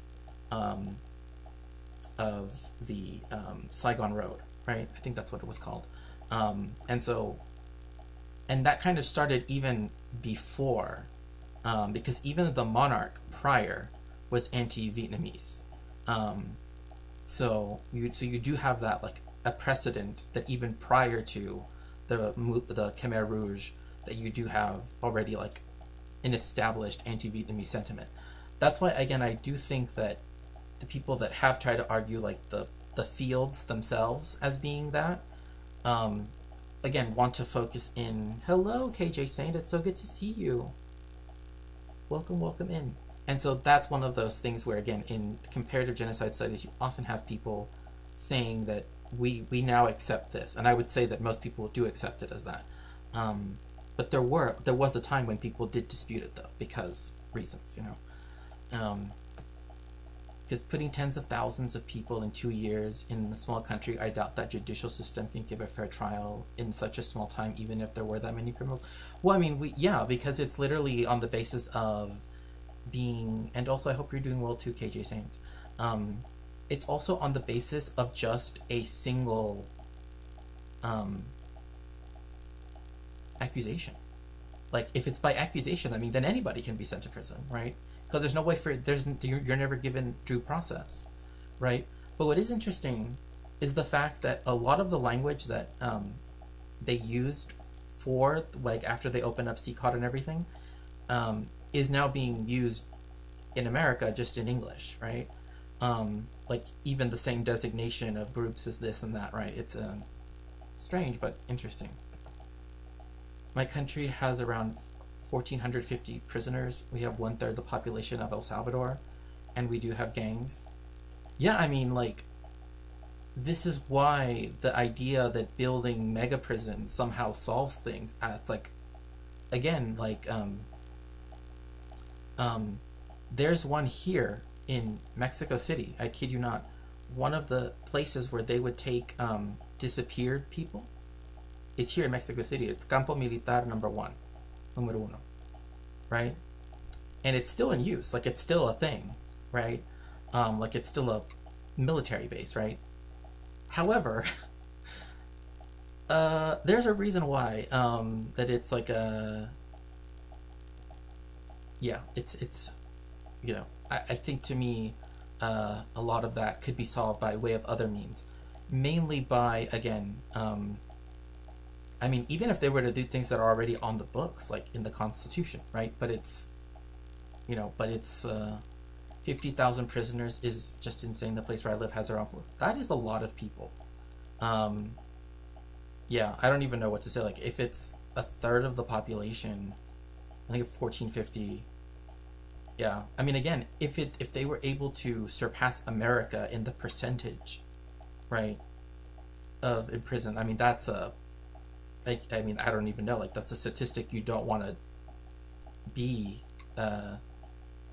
high in, right? Because, I mean, 2% of your population, I mean, that's just unbelievable to me. Like, completely unbelievable. Most of them are labor camps also. They're laboratories of, no, I mean, like, again, they are, because they force them to work. They force them to, they get no pay, and they also are privately owned in many cases, right? I mean, like, CCOT is privately owned. It's not owned by the Salvadoran state. It's used by the state, but it's 25-55. But yeah, I mean, yeah, that's still low. It's still very low. But again, like, the main issues was, again, that you had a whole civil war in El Salvador, and none of the issues that were caused by U.S. imperialism were ever resolved. Instead, it was always, the leftists have to, you know, blah, blah, blah, reality, and yada, yada, yada, you know, the economy, blah, blah, blah, right? And so it's always a thing where all of the protections that were extended to people in Latin America are always being dialed back, right, over time as time goes on. But I do think that's an interesting title name, actually. The Laboratories of New Slavery, actually. When guerrillas were caught, they could be lynched or shot, and their bodies thrown into the ocean. By the way, this technique that he just mentioned about in the ocean, that actually first started in Mexico. That was not a thing that really happened before until they started doing it in Mexico. That was when it became like a kind of thing that the United States then taught other Latin American countries to do. So it's one of those horrific things where it's like, oh gosh, like that's where, because again, they would take them to like, in fact, the cuartel militar that most of the disappeared people went through is in Guerrero, but like there's also like air bases, right, Air Force bases. They were used to do that, and that was the first place that it started in Latin America anyway. I don't know if that's globally, but I do know that at least in Latin America, as far as I know, they first began to use that technique in Mexico, fortunately. Loosely related question: why specifically are people being sent to CCOT? Is it an agreement with Bukele, or is there a more? I don't want. So, when it comes to CCOT, and I have read the human rights reports from Human Rights Watch and Amnesty International, and everything I've been able to find, even stuff in Spanish. Like pretty much everything that I could find, I've pretty much. And it essentially, like, there's one that's really interesting. If you read Foucault, oh gosh, see, that's the thing. Same thing with CCOT. So much of the scholarship that has been written on it is not available in English, right? It's only available in Spanish. But they wanted to create a detention center where they could essentially do the like constant surveillance, right? That's essentially, I think Whig's usage of the term laboratory right? Which is actually the Palestine Laboratory is also on my throne as well, because that's also a kind of book that also tells you a lot of why these things sort of occur. Is that essentially it allows them to have these techniques or these technologies be tested on a population, right? So that's why they built it with the 11-meter tall walls. That's why they built it with, all, like everything was meant to be like, this is what we think would be the most inescapable prison, right? We need someone to build it and actually populate it, so then that way we can essentially run the experiment to make sure to see if it actually can be, right, the inescapable prison. So it's yeah, exactly, like a panopticon. Yes, exactly. The article that I'm thinking about right now literally compares it to the panopticon. Like that's literally how it's reading it through Foucault, because that's in essence what they're doing. Like if you look at the design of everything, everything is so that you're permanently visible, right? There's no space where you can ever be, right, like against a, like everything is porous, right? You're always able to be seen, stuff like that, right? Yeah, it's just like, so a lot of the stuff, a lot of times, like the technologies, like for the border in particular, right, are usually tested in Palestine by the Israelis, and then imported by the U.S. and then used against the Mexican border, right? And so now they're doing it where in El Salvador that they're testing the carceral technologies, right? So yeah, it's not so much a historical insofar as like El Salvador is known for doing this or something like that. That's not the case. It's that they found someone who was willing to do this, right? Like, and they were able to, because one of the things I also read too is the prison itself, right, CCOT, is that it actually has a lot of it's essentially ruining the land around it, right? Like it's literally living out stuff that Marx wrote in Capital, right? In that like Capital extracts more than it puts back, right? Stuff like that. Like when he's talking about, I think it's in part 2 of Capital, volume 2, where he's talking about guano. But anyway, in essence, they essentially are rotting the ground around them to the point where farmers can no longer have cattle. Like the person I was reading their story, their testimony was literally, they used to be a cattle farmer. That's what they used to do. Then they all died because they drank water that flowed down from the volcano and passed by CCOT. Right? Like that's literally what happened. Like that's what he was talking about. Like literally all of my crops are gone now because whatever they have in that place, all of the stuff that they're doing means that like now everything is dying around it, and it's a very agricultural region, and so yeah, so it's there to be a laboratory of of both modern slavery or contemporary slavery, new slavery, and also of these technologies, carceral technologies. Let's see here. Sections of the bourgeoisie who want to be in on reindustrialization in America probably do realize they can't get average labor power to bargain low enough to be globally competitive. Oh yeah, for sure. I mean, the United States cannot. I mean, that was true ages ago. Like completely. Like there's no way. Like this idea that America's going to go back to like the 1950s. Even the 1950s weren't like the 1950s. You know what I mean? So supporting ICE for labor discipline reasons why they would also chip in on establishment of more prison labor. Yes, exactly. Because there's an article that I've put, and yes, if you'd like to help my research, you can always contribute to my throne, if you would like to, of course, and if you can, is that you have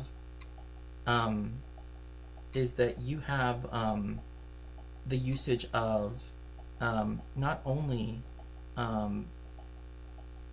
prisons outside of the United States doing this, right, where they can essentially break human rights law, but also even in the camps run by Core Civic, I think is what it's the company's called, but there's an article that actually brought up the federal reports that actually show that like the horrific conditions there too, where like they're not giving them their medication correctly. In fact, they're giving the wrong medication, different stuff like that, right? And so it just really goes above and beyond in terms of like describing that, yeah, like, and in fact you already have it too, where in Mississippi, they brought back essentially debtors' prisons. Like the United States is one of a few countries in the world, including like Afghanistan, I think the United Arab Emirates, if I remember correctly. I could be wrong about that, but very few countries in the world that have debtors' prisons. America has them, but right now only in the state of Mississippi, as far as I know. And there are people that have to work to pay off, right, stuff that, you know, and they essentially will be working for nothing in return. But that's already established in the United States to some extent, right? So that's also an important thing to consider too. Let's see. I didn't know this. I thought it was started in the Argentine Dirty War. Yeah, no, like the term Dirty War is usually used very often to describe what happened in Argentina, but actually a lot of scholars have taken umbrage with that, and instead have asked that they stop using the term Dirty War and instead call it like the dictatorship, etc. In Mexico, it's known as the Dirty War. It's not really studied though, because again, it's kind of in the background, and also it's one of the only places where people can still call it the Dirty War. But I personally don't like to call it that because it makes it seem that they were equivalent forces, right? Like again, the different militia movements that existed, or the different guerrilla movements that existed, did not have at all anywhere near the ability to, as they said right now, as you said just a moment ago, I should say, like entire villages or entire towns were razed to the ground, right? Like they had no power of that scale. They didn't have tankettes to go throughout a major, the largest city in the world at the time, right? So that's another thing to keep in mind, is that there wasn't those mechanisms at all. Like the resistance groups were literally peasants that had whatever they could find, fighting up against an army that was equipped by the United States, right? So much anti-protest tech is from Israel. Oh yeah, for sure. Yeah, pen is mightier than the ship, as Brain for Breakfast put it. Oh, he had a good channel. I've never heard of Brain for Breakfast. It also designed to inflict sensory overload so people's nervous system breaks down. I do know that they do. Yeah, they never turn off the lights, and it's like those not strobe lights, but the ones that are, I forget what they're called, but they're the ones that they go on, like the ones that are up on the ceiling. I forget what they're called. The long tube ones. I forget what they're called. It also, yeah, a way to make people die with looking like the sleeping alive. Yeah. Well, yeah, yeah. No worries. I got what you meant. The United States have a long history of playing jurisdictional games to get around our constitutional rights. Well, I mean, again, like one thing we went over in the reading group that I run in the Quarantine Collective server is even in the United States, they already have the ability. They have the Constitution free zone of 100 miles from the United States border, right? Where your 4th, 5th, and 6th Amendment rights are evaporated, right? They don't really exist. And that was done for, like, the halogen lights. Yeah, those type of lights. For some reason, I can't remember what their name is, but like, the ones that are, like, really bright and really, like, that bright white. And again, it's to give you that sensory overload, because they essentially don't want them to even be able to sleep, right? Like they only fall asleep because of pure exhaustion, pretty much. But yeah, like because of that, you have the ability for people to fluorescent tube lights, like those, yeah. It's a really good short history of Australia. Quote is from the penitentiary and ship is in the... I see. Also, let me look here at the chat here in Twitch for just a bit. Norway, they have 3,052, 5.6 million. Even Oman, a monarchy, has 1,900 prisoners. Right, again, it's not that, oh, there's a high... Like, again, this is trying to imbue people with this idea that... Or, pardon me, this is trying to make it seem as though the people that are in prison are imbued with it, sort of a criminality. Again, this is the problem with doing it by accusation, is that just by accusing someone and starting to call them terms like tourist, right? I'll put it like that, right? You immediately have it where then people feel like they can do anything because now you've put them in this category, right? And that's the problem with the usage of that language, because it's meant to dehumanize, it's meant to other, right?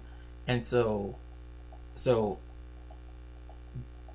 that allows for more people to be arrested, more people to be detained because, oh, you're in a state of exception, right?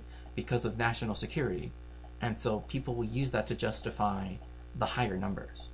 I just have never really seen a place that went on this scale so quickly. I think it's, Eighth Amendment 2 makes it unconstitutional to inflict cruel and unusual punishment, right? Which is one of those things where if you do lodge a constitutional complaint, like a writ of habeas corpus or a writ of mandamus, usually for the Eighth Amendment, most people, because they do that a lot with people on death row, where they just won't even hear it, unfortunately, which, why would you call that correctional facility when you're just blank? No, I agree. Rubio said they paid 6 to 7 million. That's true. That's yearly. That's for 1 year. That would be renewed on an annual basis. So it's $6 million a year, but it's less expensive than housing them in the United States, apparently. And yeah, by the way, because that area is so effing expensive, 2/3 of the U.S. population lives in that area, right? The dirty war derived its name from these acts carried out against the rebels and even those that the police suspected of being their supporters. The government... Yeah, I want to make it really clear, though, when they suspected of being their supporters, we have to remember that this meant anyone that was suspected, so this was, again, another time when accusation, where any type of their cousin was part of this, was part of that, and this is when they started to go after different communities. And usually this isn't really spoken about because there's not really a lot written on it, because for that reason. But this is where you have the Jewish community, the Lebanese community in Mexico, which is very large, different communities being harassed, right, being attacked by the Mexican state because it was a way to either extort things from people or to get rid of dissidents, right? If there were people that were part of the student movement that had always been nonviolent, but that, again, had voiced their concerns, right, had voiced their actual issues that they had. So this is where a lot of people, after 1960, you start to see a lot of Mexican Jewish people, if they don't already live in the major cities like Mexico City and Guadalajara, for example, a lot of them begin to move to the United States because it becomes very dangerous, right? Because, again, and a lot of Lebanese Americans too, a lot of Lebanese Mexicans, a lot of other different groups, minority groups in Mexico as well. So I think it's an Eighth Amendment violation, a form of psychological torture, to call something correctional when government... I'm not sure. I'm not sure. I would have to look into that because I'm not 100% on that. Because I do know that when you launch Eighth Amendment complaints, they are very they get bogged down in details quite a lot. Never acknowledged the rebels as soldiers fighting for a social movement. Instead, they were labeled as terrorists, gang... So, again, right here, as he's saying, right, they were labeled as terrorists, gang members, criminals, or thugs. The same thing that they would also say prior to this, in the lead up to a lot of this, right?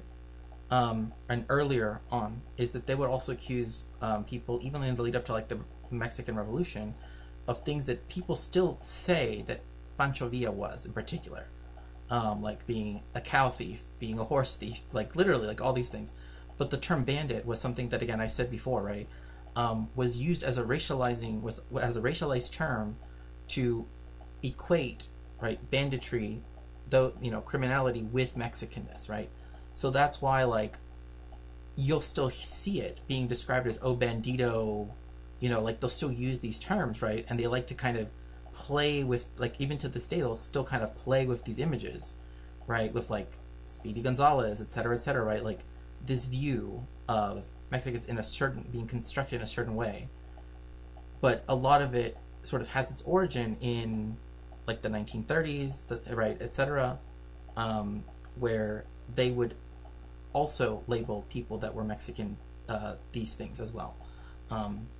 So hello, the reference frame. Welcome in. It's good to see you. Yeah, well, I mean, I wouldn't. Yeah, bandito.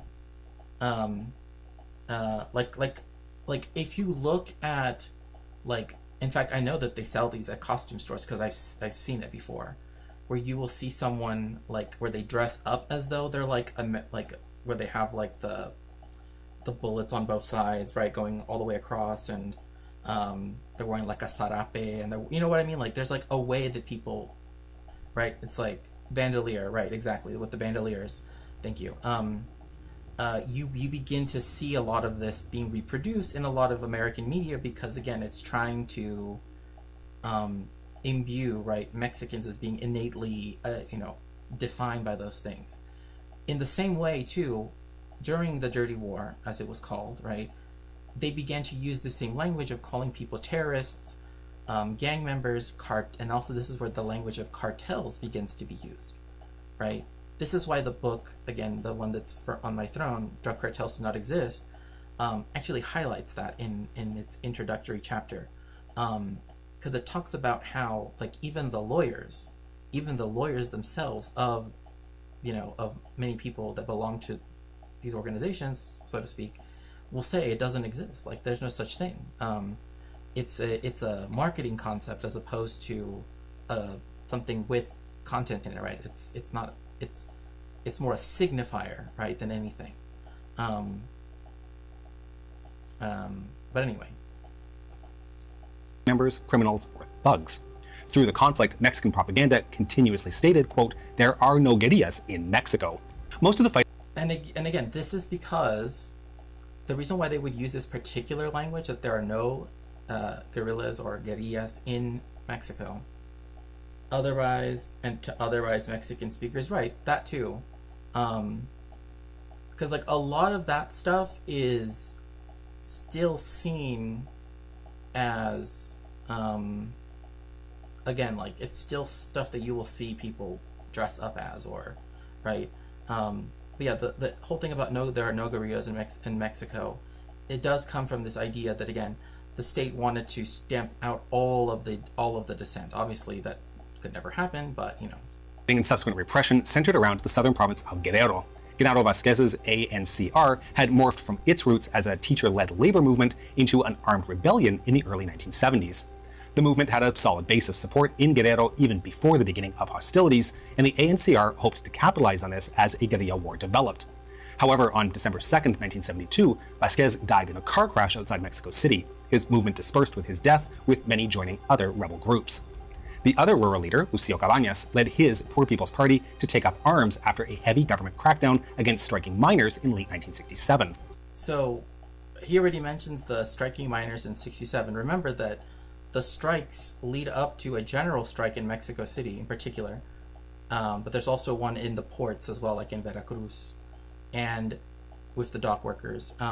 And that brings Mexico's economy to like a halt, essentially. And then you have the Tlatelolco massacre, right, on October 2nd, 10 days before the Olympics were going to start. Like, there is a lot to be said about the fact that the president of Mexico literally wanted to end the protests by hook or by crook, right, because of the media starting to arrive for the Olympic Games in Mexico City. Literally didn't want to get bad press, so he was willing to do something that horrific in order so that he could essentially scare people away from trying to interfere with what he was doing, right? So he too would choose Guerrero as his base of operations, specifically sticking to the mountain ranges for protection while sending raiding forces out to combat the Mexican military. Cabañas was seen as the most prevalent threat to the PRI during the war. His group combined multiple kidnappings and robberies against government institutions with armed engagement against the Mexican military. A CIA report from late 1974 put his cadre at only 75 to 150 followers, but the actual number is most likely higher. Now, we should point out that Cabañas' actual threat to the Mexican government was quite limited. He wasn't interested in the mass action campaigns that had seen other revolutions succeed across the world.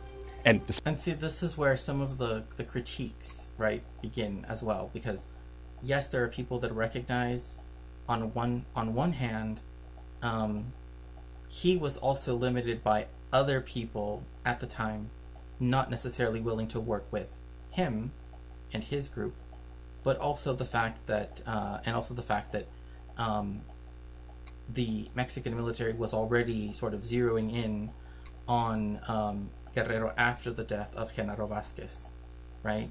But another thing to keep in mind is that yes, there are people that do criticize el partido or la asociación because of the fact that you have this sort of decision to not want to create a sort of nationwide protest, right? Rebellion against the government. Again, there is definitely a place where people have made those critiques,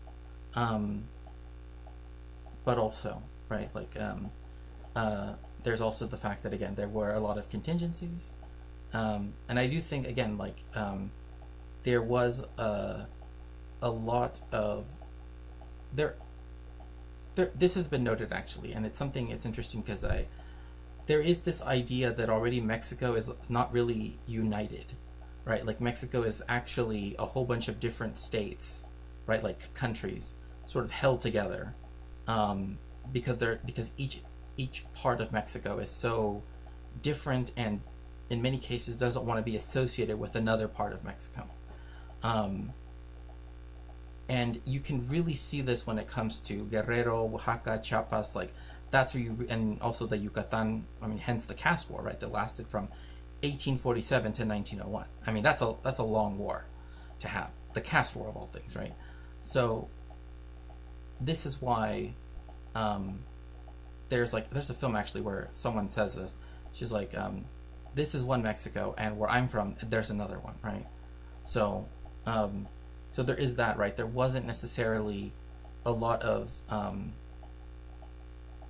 unity already, right? Whereas there was more unity in Algeria or in Angola or in, et cetera, right? So that's another thing.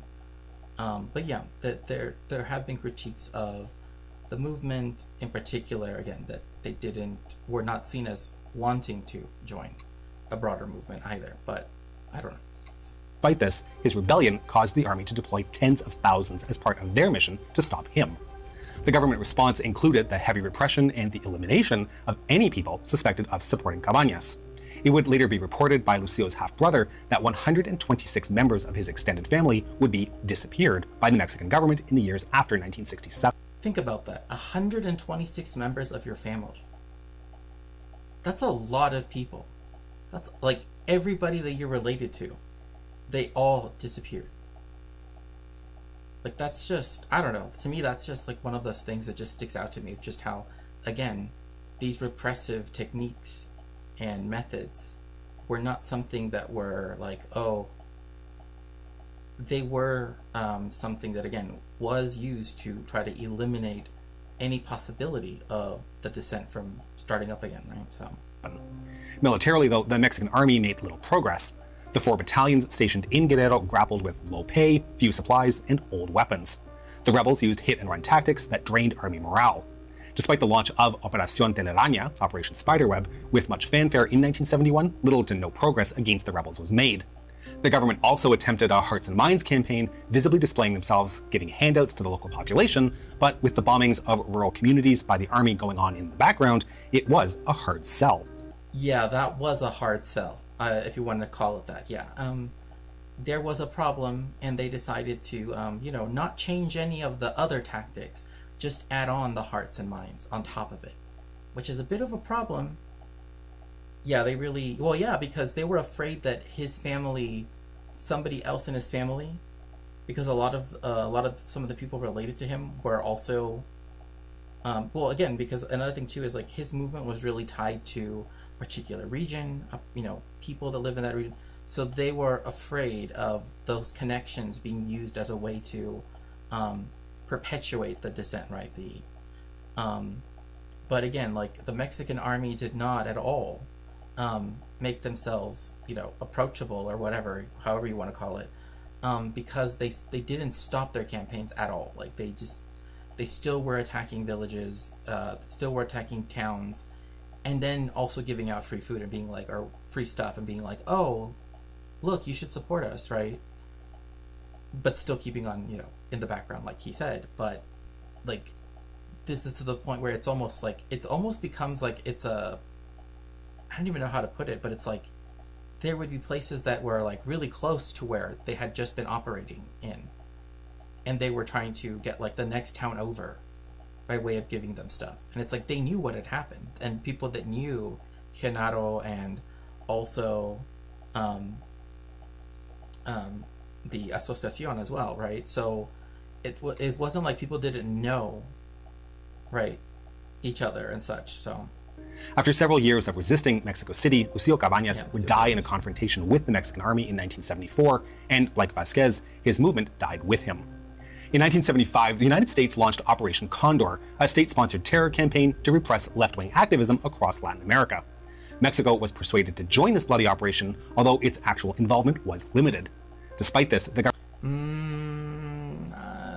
it was different because, again, by the 70s, it couldn't claim that they had left-wing guerrillas going after, like, that they were fighting after, which was different from what happened in South America, because you had Salvador Allende, who won the presidency of Chile. So they had a socialist, they had all of these things. So I wouldn't say that it's just that they had a different role to play, because they already had all of the repressive stuff there, right? And a right-wing dictatorship, so. Government's own goals and war crimes during the Dirty War fell in with the tactics of Condor, and thus the PRI received support from the US. We will deal more with Operation Condor in future episodes on Latin America, so we won't get into it here, beyond saying that the Mexican government was happy to receive further funding and support from Los Americanos. As the Dirty War dragged on, the demands from the guerrillas slowly turned from their revolutionary ideas of reform to reactionary calls for the release of political prisoners and accountability for those responsible for the committing of war crimes. New movements emerged, still. See, and this is another thing too, is that it was both war crimes and crimes against humanity. That's the thing, is that, and again, I'm not saying that he might not know the distinction, but they are distinct categories, right? And it was both. That's why I find it personally very important. Like when one goes into this, like right now that I'm doing more research into it for a project, to really make that distinction very clear, right? Because people tend to view certain categories like that, even though they're all awful. For some reason, they will see some as lesser than, like, not as bad. Excuse me. And that could be a problem. Revolutionary, but they differed from their earlier counterparts regarding ideology. These new rebels were urbanites, whose ideas were less grounded in the grassroots and homegrown Mexican labor movement, and fell more in line with international socialism. Some drew inspiration from the Soviet Union, some from China, and some even from Cuba. These all came together to form a uniquely Mexican style of socialist revolutionary. Although their goals were even less defined than their predecessors and included fighting for the people and their culture to the dream of a truly democratic Mexico, they all held one thing in common: their stance against the PRI. The last of the significant guerrilla groups that posed any threat to the Mexican government was the previously mentioned Communist League of September 23rd. They had long abandoned their active struggle, and by the late 1970s were engulfed in a war for their very survival. Now, they operated in cells across Mexico. No one operative knew more than a few others, part of operational security. But this also meant that if some members left the movement or were captured, the entire system could collapse. They'd always worked closely with the political activist and student movements, which were commonly found in cities, and as the Mexican government increased its pressure, militancy became more unviable. Many members simply put down their weapons. One thing though I do want to like sort of also add is reminds me of feudal times when royal houses would unalive every member they could find of a rival royal house. Yeah, no, I mean, that was something that did happen in different places for sure. Just as a kind of like other point here is that the Mexican Communist Party also at this around this time, I'm not exactly sure what year, is when they officially abandoned, ideologically speaking, right, as part of their line, right, their party line, the belief of violent revolution. They permanently discarded that, and they became more open to electoralism and other things. So that's another thing that happened as well, because the party, the Communist Party of Mexico, was also under heavy scrutiny and attack. So that's another thing to keep in mind. So what happened? Well, the war itself didn't go out with a bang, but rather with a drawn-out fizzle. When exactly the Dirty War even ended is a contentious matter in and of itself. A generally agreed upon date is 1982, but the specific reasoning for the date is elusive. Officially, Mexican counterinsurgency operations continued into the mid-1980s, but most rebel groups had likely dispersed before then. Overall aims that the guerrilla movements were fighting for were never achieved, and the PRI would continue to rule under a one-party state until 1988. We'll see, like, when he says, like, they would continue to rule as a one-party state until 1988, the thing that happened in 1988 was that's when something that actually the Morena did get rid of, which I have some, I don't know, there is something to personally where I'm just kind of like, I don't know about that, is the removal of the, so one thing that we have in the parliament is that we have a certain amount of senators and deputies, right, that are proportional, right? So it's, and by having the proportional system, right, installed in 1988, that's what allowed for the party that then won the first election in 2000, that is seen as being the end of the dictatorship. Although I guess maybe some people would say it was 88, but I would still think it would still go on if there was still one party in charge. Was able to get in parliament in the first place. So that's an important thing to note, is that the ability for people to join parliament and have a proportional representation was what started in 1988. That's what allowed the PAN party, right, the Partido de Acción Nacional, which was the party in opposition to PRI. That's what allowed them to get into parliament, because of the representational seats that now have been eliminated by the reform of Morena. So the story of an obscure war, and like many events in the war, its consequences are rarely recognized. The Mexican government put rebel casualties between 1965 and 1975 at 600 dead. However, a report in November 2016 states that there were approximately 1,350 reported cases of disappeared individuals filed with the government since 1981, with 650 of those coming from Guerrero province alone. The Center for Historical Research on Armed Movements estimates the number of rebels killed in combat at 3,000. Reports of other crimes are scattered, but the Washington Post in 2006 counted over 2,141 reported cases of torture and 99 executions. To this day, there have not been any serious trials for members of the PRI regime who ordered these abuses, and cases that were filed have been subsequently dismissed. This is quite a wide discrepancy in numbers, but consider that it becomes very difficult to count the dead due to the special type of extrajudicial execution that was carried out by the Mexican army. Helicopter pilots were told to fly offshore. Yeah, so this is again what I was saying, that like this type of technique here was something that was first used in Mexico, at least as far as I know in Latin America, but you know. While army officials disposed of packages. These turned out to be the dead bodies of teachers, activists, prisoners of war, and others who had been executed on the ground. These death flights, as they've become known, were almost never recorded, with all possible estimations of the number of dead coming from witness testimony. The unfortunate truth is that the very commissions established to investigate the crimes of the Dirty War are, to this day, obstructing the release of government records to the public. That's a huge problem. Like, even when you're a researcher, is that a lot of the information is just literally inaccessible. And yeah, the commission at the time that existed, that was supposed to, again, write up, because like, so the difference is like after the Argentine dictatorship, they came out with a book called Nunca Más, right? Never again. And in there, they sort of gave a kind of description, right? Kind of like a, I don't want to say like an official history, but that's kind of what it was going for, like kind of like a, this is what actually happened and blah blah blah, right? Like this kind of like what went wrong, like our version. That started with the Dirty War hypothesis, right? So the Dirty War hypothesis is, or the claim, I guess one could say, is that there were leftist guerrillas that actually, they are technically illegal, but I know what you mean. Like under international law, all of it would be illegal. But yeah, and I get what you mean, Philip. The current government should release this. It would even benefit to make them look good.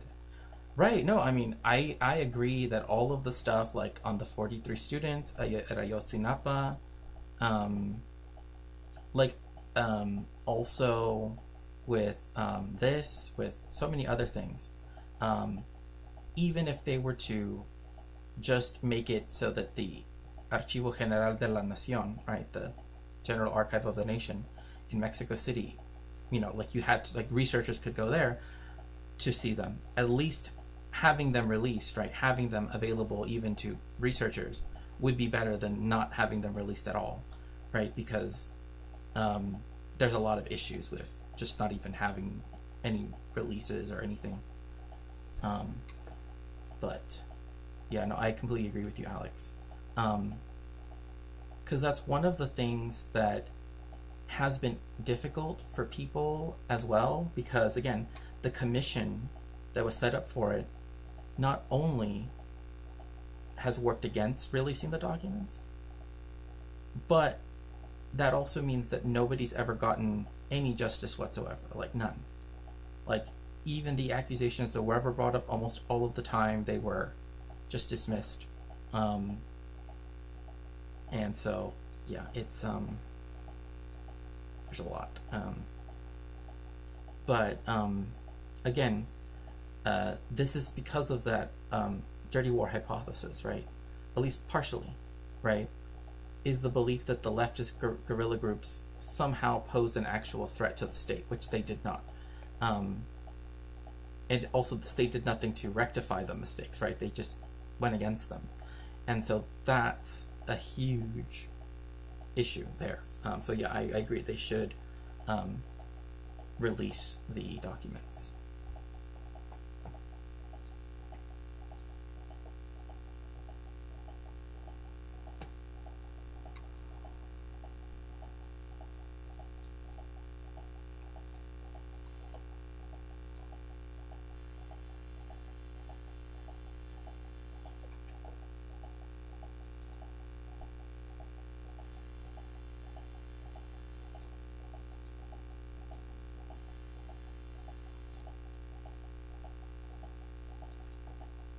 Okay. So now, hello, Philippe. Good to see you. But yeah, I totally agree that that they should release all of that. I mean, even without my own research, right? During the election, it'd be like, you want to go back to El PRI? I mean, they did go back to El PRI. Remember? They had two PAN elections. They had two PAN presidents, or we had two PAN presidents. Then we had Enrique Peña Nieto, and that's when the 43 students disappeared. When the all four, yeah. No, I know, right? It's like interesting how like the PRI, as soon as they get back into power, do the exact same thing they were known for doing, huh? And then I still think about the fact that like that one dude that escaped, and of course the one place he goes to where he's like, oh yeah, there, it's like justice will never find you here. And where is it? Israel. It's like of all the places in the world. It's like, my gosh. But, you know. $96 billion was paid into the tax system by undocumented immigrants in 2022. And how much money are they taking from the government in benefits? They're not getting it back. They entered the country illegally and they should be kicked out, and all their children, all of them should be kicked out if they entered illegally. They do not. Wait. That's not how that... So then they... Okay. So this is Rohan Davis, who does really cool video essays. Has done stuff about like trans identity in India, has done has also talked about how like anti-Indian hate has become normalized online, etc., etc. This video is about how Hindutva and caste have made their way into the United States, and how that it's actually a longer history than most people would consider it. Yeah. So yes, the U.S. military aircraft with third batch of 112 Indian deportees arrives in Amritsar. Instead of Israel, I thought you were going to say Miami. No, it's Israel. But yeah, this dude doesn't understand what is he even saying? Like, I don't even how can he even say that? I don't know. That's just... belong here, they should be sent back. Look, when I look at what my parents did when they came to this country 40 years ago, they've been through a bit of hardship. You know, they didn't come to this country with very much money. So What? Excuse me, what are you even talking about? This is just an absolute lie right here. They didn't come here with a lot of money.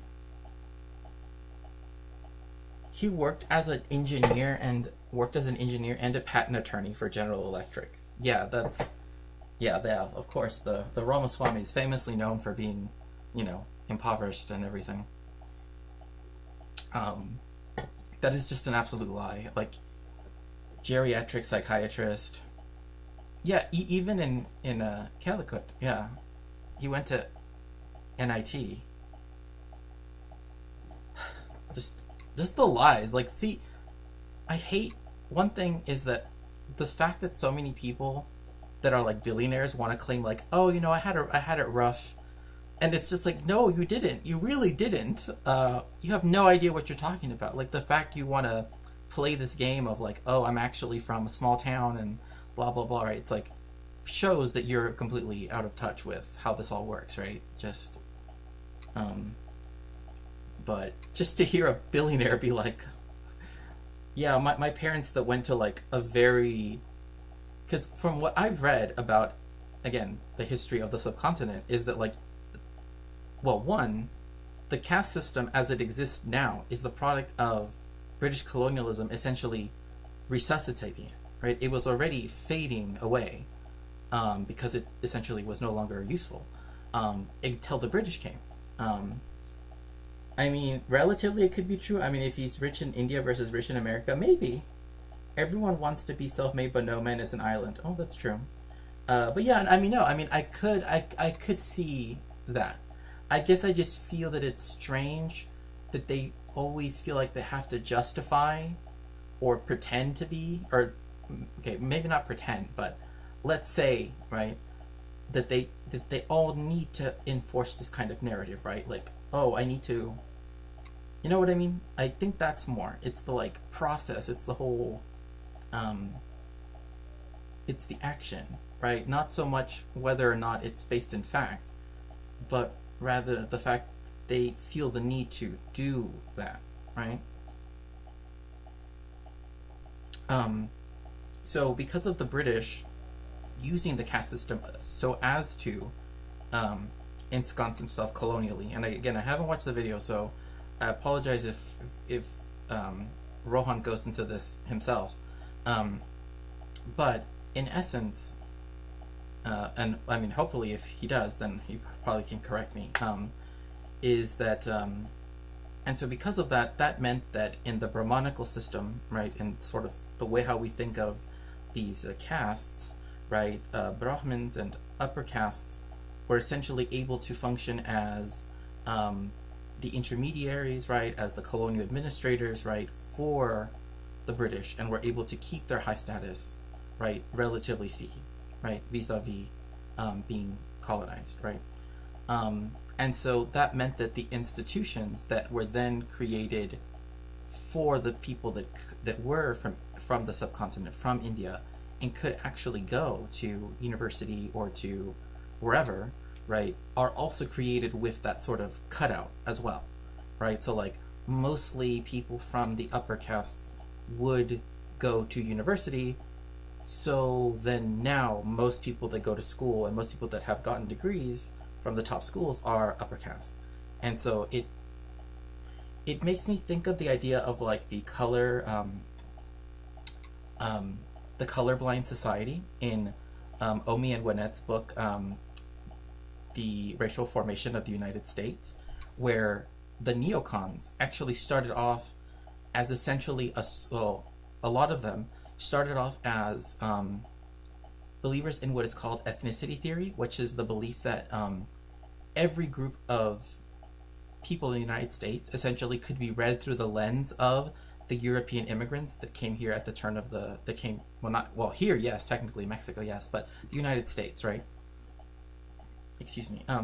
And so they essentially were arguing for color blindness, right? That like, there isn't anything like fully systemic about blackness that is going to be discriminated against, because eventually you will be assimilated into whiteness, or at least into the general American culture, blah, blah, blah, right? And obviously we know that that's not the case. But the people that took that are the people that were against things like what they would call positive discrimination, which are things like, again, like what some people might consider DEI, or what some people might consider, trying to make up for the fact that there are these structural things that cause that to happen. And so now that anyone, more or less, can go to university in India, as well as in other places, I mean, this is the same logic, just applied particularly in India, is that then they say, well, why isn't it that people from lower castes aren't as successful, quote unquote, as people from higher castes, right? And it's this like, oh, well, everybody has an equal opportunity. It's like that logic literally comes from post-war, like the Chicago School of Sociology, and stuff like that. That like literally was against a lot of stuff. I'll put it like that. It was against a lot of good stuff. They took that from the Mughals. Using the caste system to govern didn't stop them from legitimizing despotic in the name of rule in the name of it.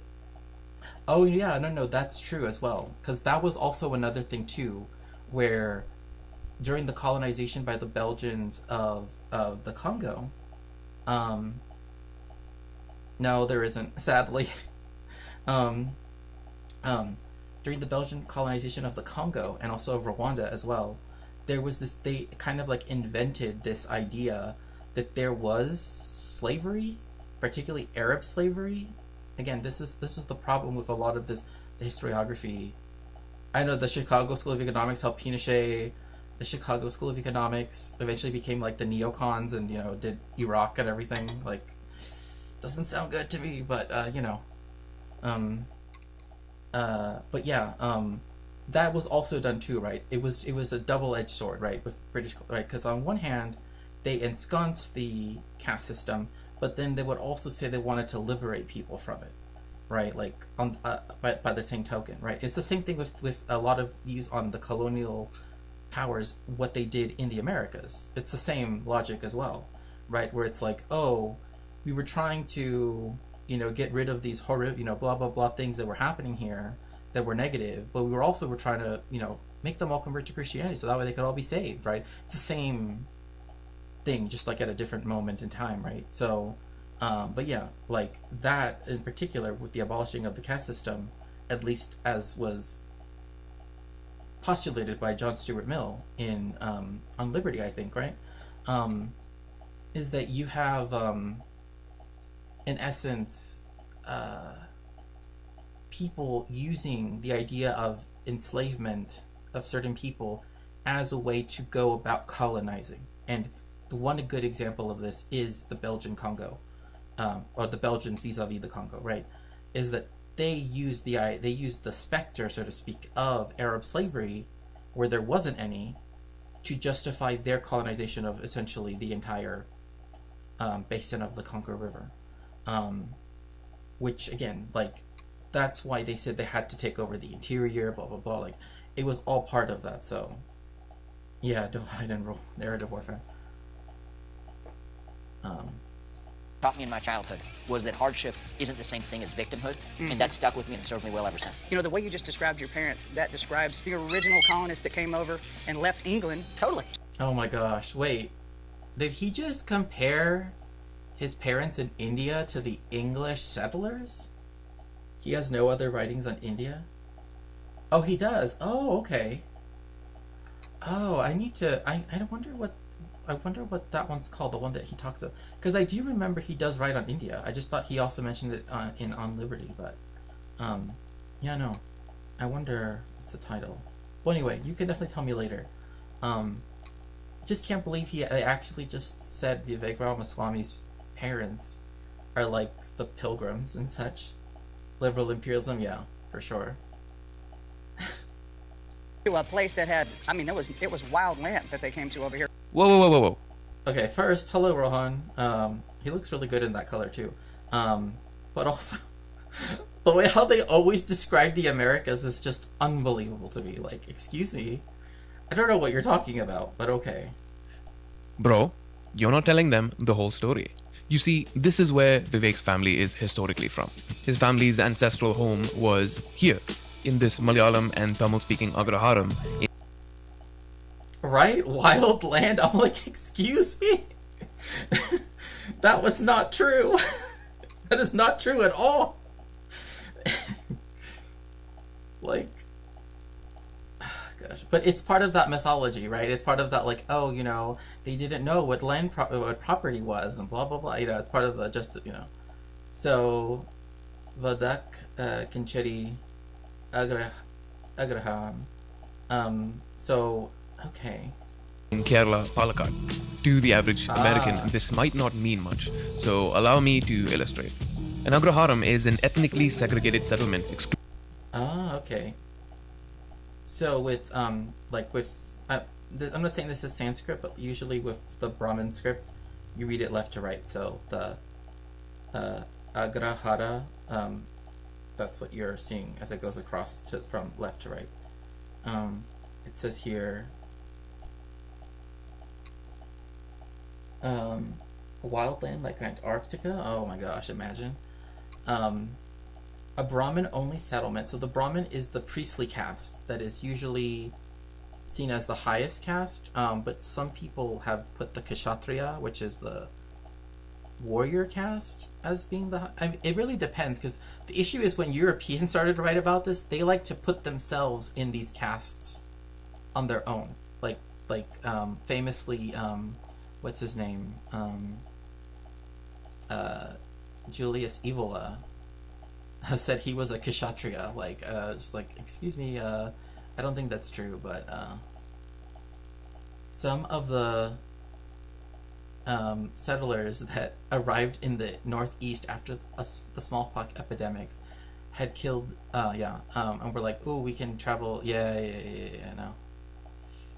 Oh my goodness, yeah, no, but yeah, so essentially this is an ethnically, as Rohan is saying, it's ethnically separated, because I guess one thing is sometimes people might not necessarily see Brahmin and the lower, as they're often called, lower castes, as being like almost like different ethnic groups, but I think that's interesting to instead reshape it with that.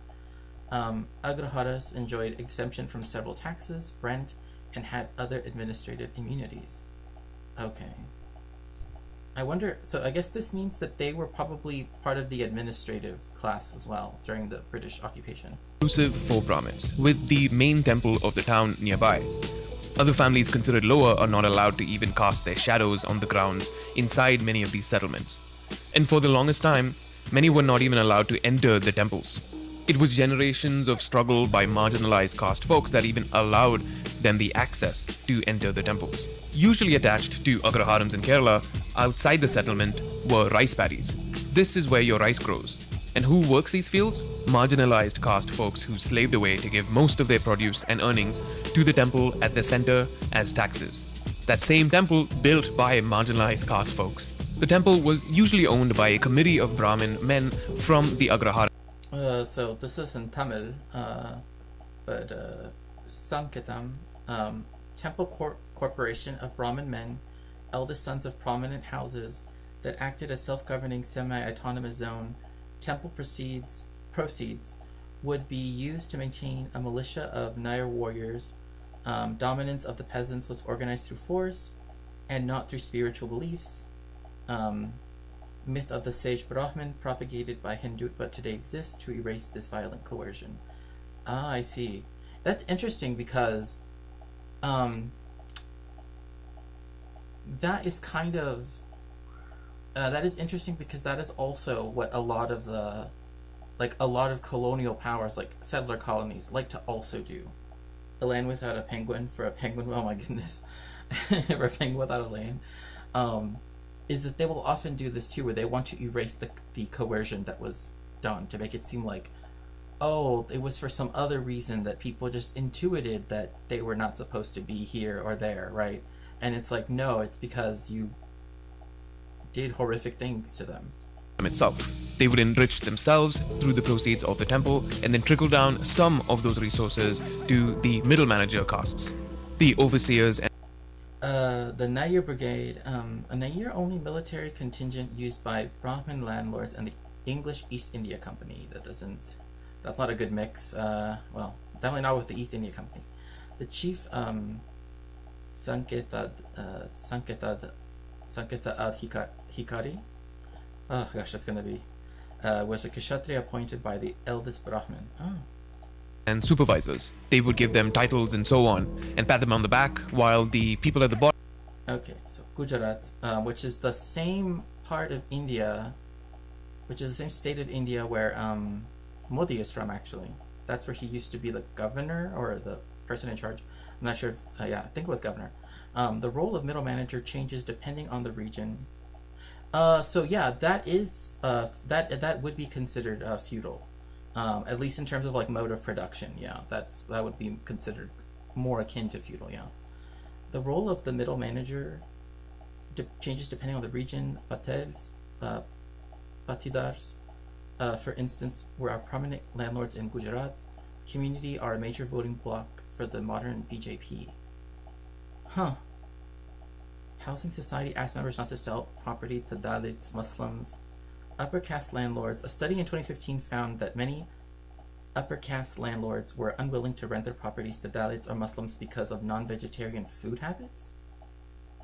The same study found that almost 19% of Dalits and 31% of Muslims faced exclusion when trying to rent properties. What? That just...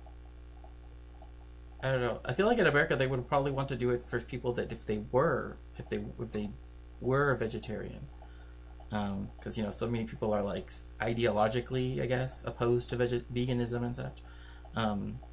In many cases, the landlords were willing to rent property only after imposing restrictions on the period of stay and food habits.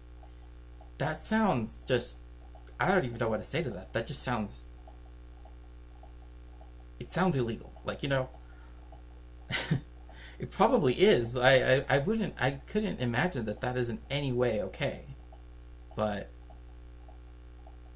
would get maybe 2 pieces of cloth. This was the gist of a temple-centric society. It used bonded labor for some intermediary castes and chattel slavery for other castes further down the chain, all to maintain a permanent underclass. The workers did not own the mud huts they lived in or the land that they tilled, while the Brahmin children of the Agraharams were able to become landlords, business owners, scholars, advisors to kings, and later advisors to the British during the British Raj, when many folks were able to go to England and receive education. This is the real legacy of Vivek Ramaswamy.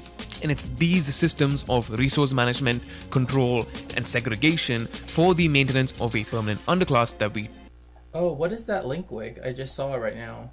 I just saw that you sent a link. What is that for? If you don't mind me asking. Talk about when we mention caste. Vivek Ramaswamy has no problem bad-mouthing black folks in the US and being complicit in the maintenance of white supremacy because his family tradition is rooted in similar systems, justified and fortified by Brahminical reasoning and biological determinism. Oh, well, yeah. Well, I mean, that's... Yeah. What would it be the incentive to stay Hindu and not convert to one of the other South Asian traditions when... Well, just one point on that. I don't know. I wouldn't want to say that in and of itself it does that. I think that would be too generalizing, right? But also, caste still functions even outside of article on Mill in India. Oh, okay. Let me see here. Ah, thank you. I appreciate that. So one thing to also keep in mind is that caste transcends short intro context and then excerpts from his collected works. Oh, thank you so much, Wig. I appreciate that. Is that you have the fact that caste transcends, right, religious boundaries. So even people that are no longer Hindu, that have converted to Islam or are, Sikhs, etc., right, are still viewed through the lens of caste. So that's another thing. So there is also that. But even if your family is rooted in the same thing, you're still supposed to be smart enough that you are in a new situation in the U.S. I'm not sure what my family's like racialized history in Mexico, but I know for damn sure in the U.S. I am not white. Well, yeah, I mean, that's the thing, right? Is we you can understand, right, that one's relationship to whiteness in the United States is different from one's relationship to whiteness in Mexico. Same thing with indigeneity, whatever, right? But it also depends, because I think by focusing on Vivek Ramaswamy, right, it's particularly looking at people who do not want to, because of their status, their upper caste status, right, want to remain, right, Hindu, and are so because of the fact that they have that status, right? Because otherwise, then they would be no longer right at the top of the hierarchy within their own community. So, that's why I kind of see why people would not want to necessarily ditch that on arrival to the United States, right? So yeah. So becoming Sikh or Jain wouldn't help escape. Well, again, when you say feudalism, that's him. He's describing something that, right, that was produced over time, right? But he was talking about something historical and its implications today, right, with the rice paddies, etc. But one thing to keep in mind is that, the people that are kept within that system, right, the people that have that system imposed upon them, still also have to live in capitalism, right? It's not as though, they have these relationships, right? But another thing to keep in mind is that, things have changed to some extent. So they might not necessarily run precisely like they did before, but that also can lead to other problems too, right? That further entrench the sort of holdovers from the more feudal system that you're kind of describing, right? So The oppression of marginalized castes exists for one thing: capital gain. I illustrate this because it is one of the core misunderstandings people have when trying to understand how a Vivek Ramaswamy or a Kashyap Patel can exist, and why they get along so well with other beneficiaries of cruel systems like apartheid.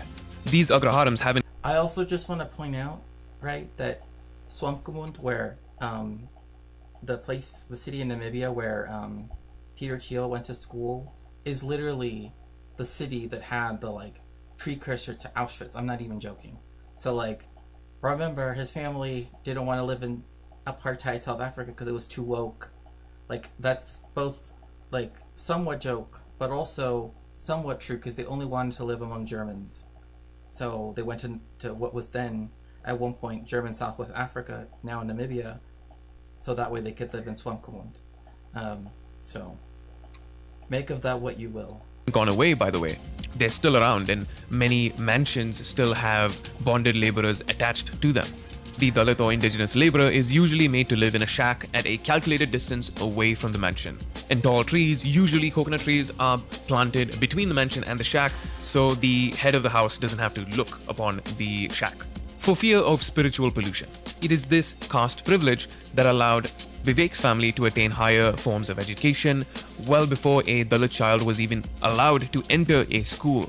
If the Dalit Right, so this is the thing to keep in mind, right? Because you can have an overarching system of oppression, right, vis-a-vis colonialism, but you still have another one that's also pre-existing or that continues to exist that is also still there, right? Like, for example, you know, we still have, like, we do have capitalism as sort of overarchingly, right? But you can also have things like apartheid or other things existing, right? As, you know, I don't say below that, but like interspersed with that, right? Interlaced with that. So that means that the people that are able to benefit get an outsized benefit in comparison to those that are, again, through intersectionality, right? How we understand this, are systematically denied vis-a-vis those different axes of intersectionality, those different identifications that then cause them to not receive something like an education or not be allowed to live in a certain area or be resigned to only doing certain kinds of work, etc. So are at school, who's gonna work the fields for no pay? Now, of course, this goes without saying, not everyone from a privileged caste is like this, but this history of benefiting from oppression like this is what makes Vivek's situation so much worse. oh, thank you, Philippe. I'll look at that. Because to put it bluntly, some folks just don't want to share space in an office or a dining table with children of people who have historically been their slaves at worst, or society's manual scavengers, laborers, fishermen, leatherworkers, and craftsmen. Odd, because we wouldn't have this culture that we're also proud of if it weren't for those workers. It's interesting too because like it's interesting when different cultures coincide on the same things, right? Like agricultural work,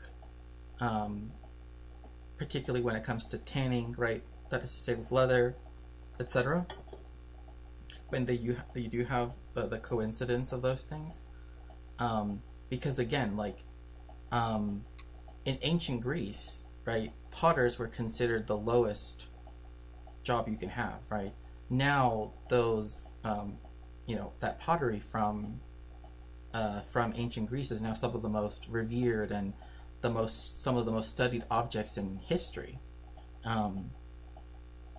you know, and is used to, so it's like this interesting thing when you have this happening across several time periods and cultures around the world where they, again, things that are associated with, again, with certain types of agricultural labor, certain types of labor within cities, particularly with like if there are jobs with deal with cleaning or jobs that deal with like tanning, like stuff where you have to change of the form of something, because you have this also with dyeing, like dyeing fabrics and such in places like Morocco and other places where the people that do dyeing of cloth are also considered very low on the economic chain as well. They'd rather be Even though like their pashminas and stuff that they create is considered, you know, sold for a lot, right? Because of it's beautiful, right? But it's that same disparity. around other Indians of respectable status and positions. Doctors, lawyers, children of business tycoons and actors who claim to have warrior ancestry, the creme de la creme of society. Caste in neoliberal capitalism is a match made in hell. Caste is inextricably tied to politics in India.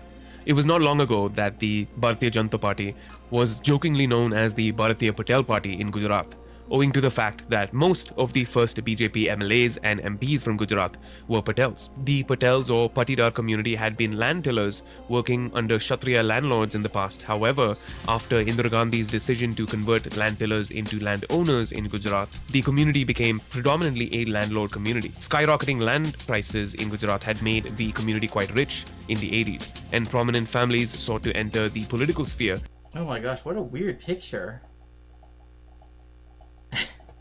Is Modi feeding the man? Reminds me of this Indian comedian that Arun Anna, which by the way you should also follow. He's great. Was in a stream earlier today. Said was doing casteist jokes undercover. She complained that they came from India for her daughter to study pottery university, and that Arun talked about how that's a caste of pottery makers that she was talking down about. Right? Yeah, like that's another aspect too, right? Where it's like those things, it's like you can do it by way of association, right? Like, oh, in the similar way, like, because I know I brought up pottery, right? But it's like those things too, right? Like, oh, you know that a farm worker or a field worker in, just saying, right? Like, let's say we were talking about, say,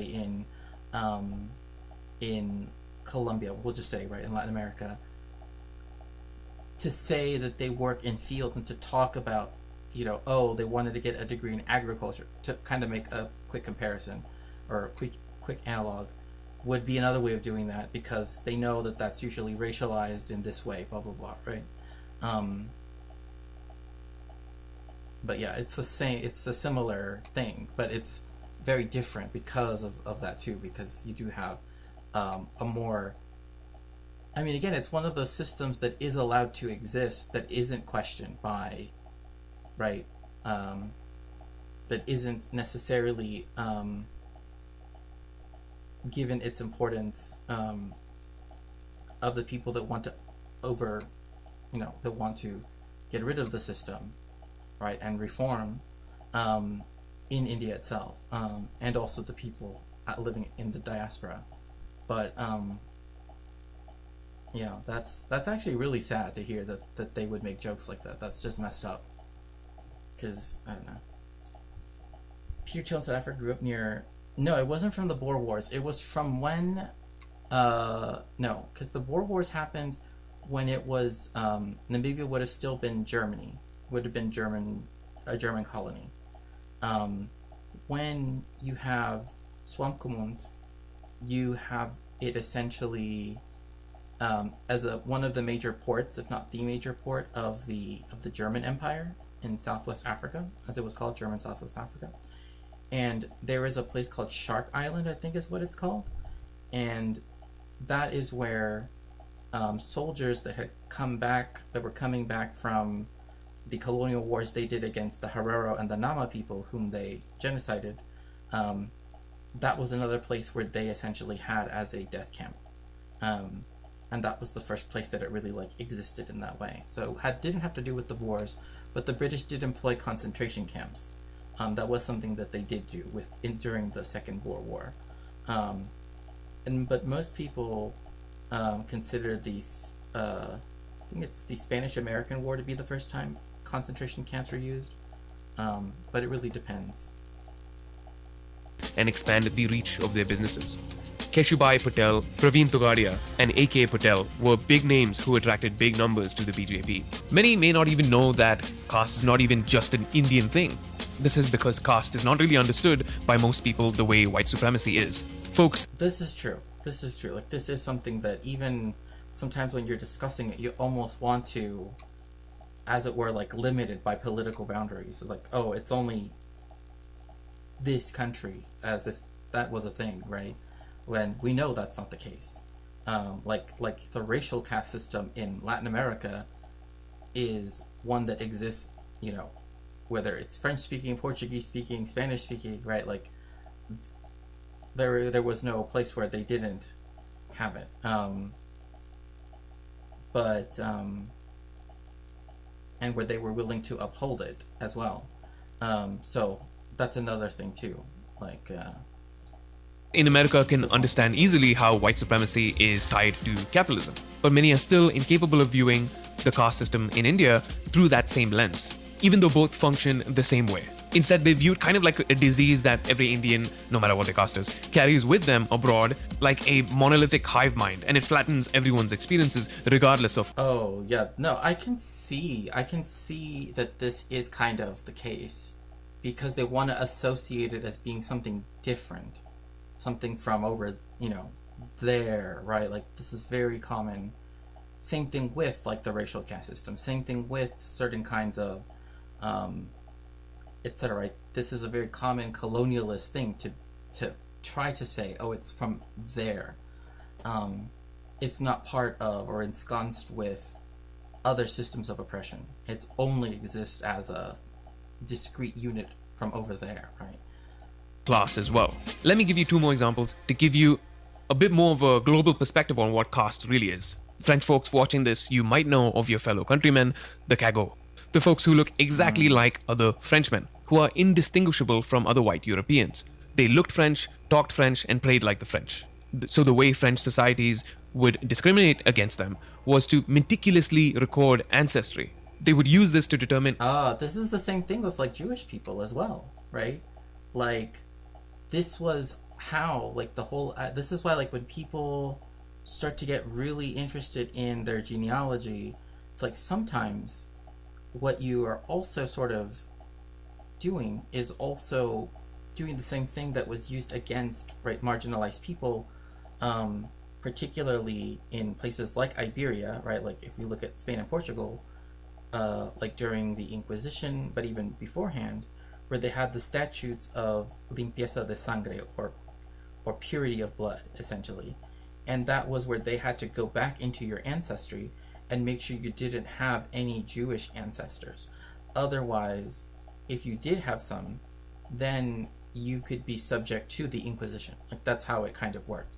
Like, oh, if you were not of a Cristiano Viejo, that is to say, an old Christian, because usually if people do hear about these terms, they will hear new Christian, but there was also the old Christians, and they were the ones who were given, right, like a comprabanza, right, comprobante, essentially, like sort of like a proof, right, like this certificate proves that Alex has purity of blood, right, he has no Jewish ancestors, right, quote unquote, right. Again, this is what the Inquisition and the other things would do. Yeah, los riñones limpian la sangre. True, that they didn't understand that for some reason. They had all these other things apparently going on first, but this is a very similar to the Cagot, like in that it was also a thing about trying to. It also was used against what people that are called the Moriscos, that were people that had Muslim heritage. They also used these genealogical things to sort of go back and say, well, you have a great grandfather that was Muslim, so how do we know that he didn't falsely convert to Christianity, right? How can we tell if you're, blah blah blah? But usually, like for the Inquisition, most people and most of the scholarship has been on the people, again, the Nuevos Cristianos, the new Christians, because later on the Spanish opened up inquisitions in their colonies, right? So it expanded, and so then people, if they wanted to cross the Atlantic, they had to go through this genealogical ancestry search, right, before they could cross the Atlantic. And there was only one thing that really caused this to sort of fall apart, kind of in a way, like it kind of made it so that it kind of, they had like a brief period where things didn't run as smoothly as they had before. I mean, I wouldn't say it ran really smoothly, but yeah, it's like blood quantum, but typically when most scholars talk about blood quantum, I'm not saying this is absolutely, usually that's in relationship to Native Americans. Yeah, conversos. Yeah, that's another way that they would call them too, right? That was another thing, right? Like if they found out that someone had an ancestor that was a converso, that had converted to, then they would begin to say that they would begin to doubt whether or not, and it was conversos, Novo Cristianos, the people that they found via this process that were subject to the Inquisition, right? But, yeah. in what is now Namibia, I saw a documentary about the Germans. Yeah. That's exactly. Yeah. That documentary about the Herero and the Nama peoples that were both genocided by the Germans. The main port that they used was actually was Swamkomont, where he went to school. I see why so many Iberian Christians. Yeah, they do have that, and it's interesting too because different cultures do have different figures. So there's that too. A class of pure blood French and separate them from the Literally, I just said this. Oh yeah, purity of blood. Yeah. Cago. Discrimination against Cago took many forms, but just like the Oh my goodness, pariahs of the Pyrenees. Histoire épisodique du Vieux Lourdes. So this is Lourdes, or Lourdes. And here they have a, like this looks straight out of like Inquisition stuff. Like the guy that's kind of dressed like an executioner. But yeah, the prize of the Pyrenees. It depicts procession of cagots with the feet of geese or ducks tied to them. Oh, that's what that is. That is. I don't even know what to say about that. That's. Osu of Nigeria and Dalits of India, or the Burakumin of Japan, Cago were made to live away from the rest of the French and yeah, like people. Again, this is something that exists in many different cultures in many different ways. This is the reason why, for example, the Afro-Mexicanos, right? They literally live in a part of the country that didn't have a paved road until the year 2000, right? Like from independence in 1810 to 2000, or from the Declaration of Independence to 2000, there was no paved road that was ever built. Kego, yeah, that's what these people that are considered again to have again, it's a question of blood purity, right? And people that are Kego are considered to be not pure, right? And so they are a different caste, right? But these also, like he said, like this exists in other cultures like Nigeria, also in Japan, etc. Like this is the problem with viewing these types of things as like uniquely something to India and the subcontinent. But yeah, the postcard of the Kego quarter in Bagnères de Bigorre, the river Adour, separates the quarter from the main town. So I believe this would be the quarter where people lived, where the Kego people lived, and then this side would be the town. Supposed to only take up certain manual labor jobs. In their case, it was mostly carpentry and construction. Pure-blooded French were not allowed to even touch them, and vice versa. In fact, the Cago were also exempt from tax collection later on, because the tax collectors didn't want to touch the coins that the Cago touched. Oh my gosh. They didn't want to touch the coins. They didn't want. Oh my gosh. Could you imagine, like, oh, you don't have to pay taxes. Why? Because nobody. That is. Oh my gosh. I mean, Philip, I know that that's true. Yeah, but I just. Oh my gosh, that's just. But again, you see how like this classification and associating of people with certain professions, but also with certain, and usually criminality as well, right, is how you get this language of like, where in Texas in particular, you had the same things with lynchings, etc., that were done against Mexicans because they would associate them with bandits, cattle thieves, horse thieves, etc. And then now these things still exist, just in different ways, right? Like the geniuses that would lose business for not selling. Oh my goodness. I'm just like, wow. Also, they were paid next to nothing anyway, so there wasn't much to collect. In French churches, you will find these small, beastly heads. Yeah, like this is something that you can see too. The cost of bigotry was never so transparent. Right, exactly. Yeah, it's like physically there. I mean, it was the same thing with like when there was people of Jewish ancestry, right? Like they didn't want them to possess anything, right? They didn't want anything to do with them. They were ostracized. And again, this is an important thing to keep in mind, that this is like when it comes to limpieza de sangre, that is one of the things that sort of exists before we have modern racism, but it's one of the things that gets us there, right? Because you begin to associate different things with different aspects, right? Like, again,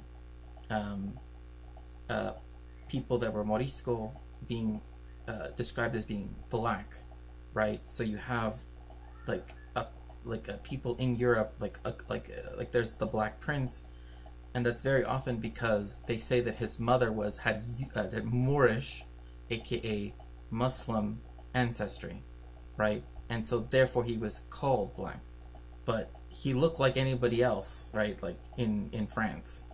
But again, like this is another thing too, where even they have a different water fountain, they have a marking, they have a different door, right? It's so it's there, right? Do you know Aglor? He once linked me a paper talking about the Iberian origins of racism as we know it today. I don't know if I know. Maybe I do. I'm not sure. Like Moorish, yeah. But again, you have it here where like look at the marking for the cagot, right? Like and again, these are things that are still there. I mean, you still have in like German churches very similar things too, where they put something in the church that's supposed to literally yeah. I think I have spoken to him before.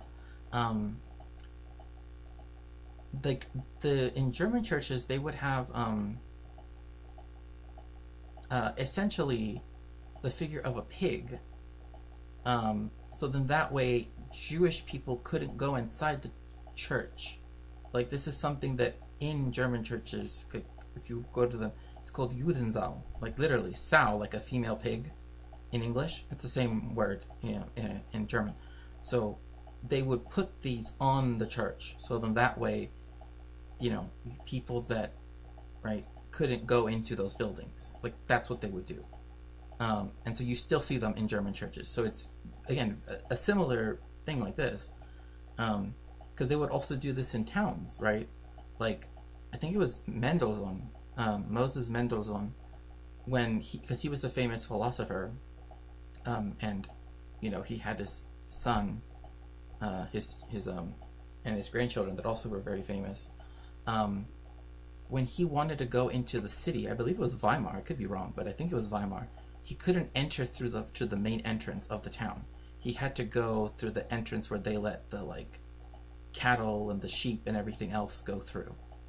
So he had to go like all the way around the city to go inside, even though like the place where he needed to go was like right there, right? Were they racist against?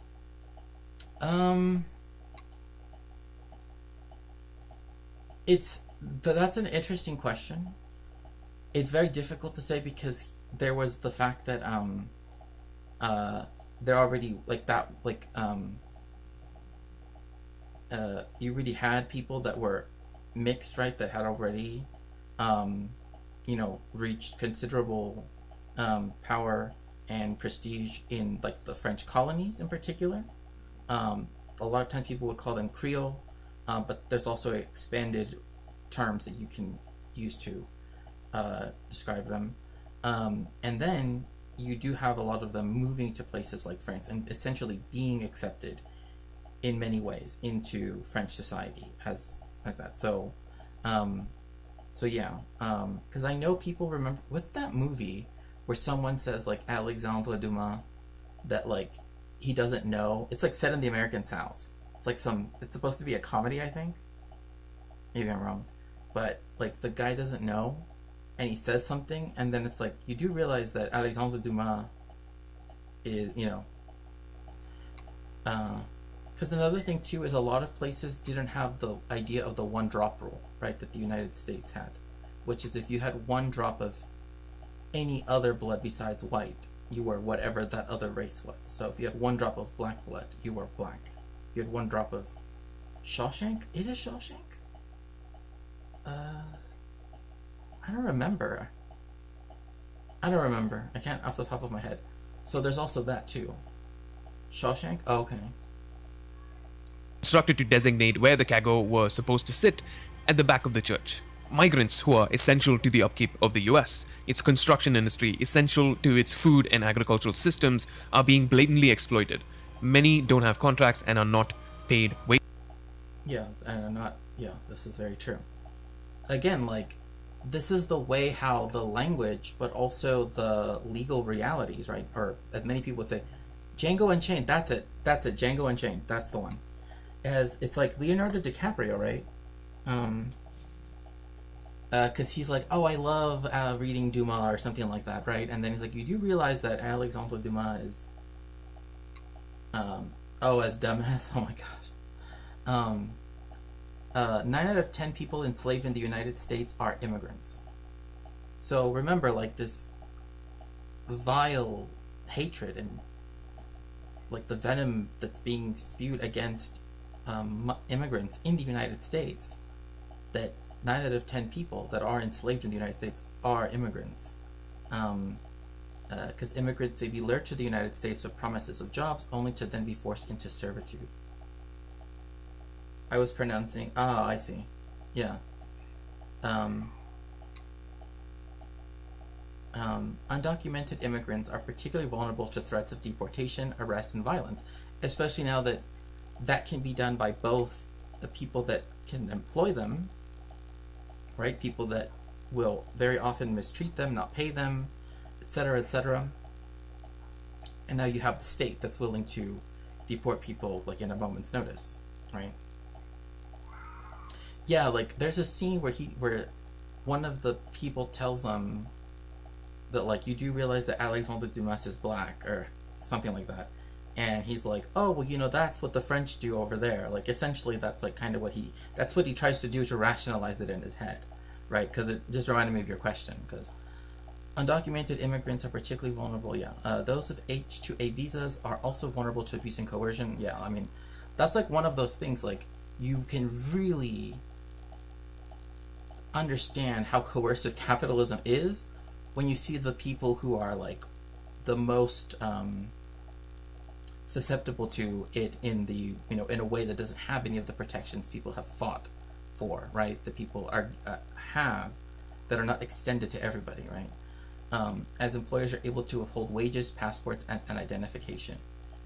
Maybe Christoph Waltz to DiCaprio's character? Yes, I think so. Yeah, I think so. Yeah, because Christoph Waltz, they always make him play like European, like he just has that look. I don't know. He's very Austrian, for sure. So yeah, like this is something that happens. Like this is another thing too. A lot of people, when it comes to the fact that slavery does exist in the United States. Oh, you found it? Give me 1 second. 1 second, Alex.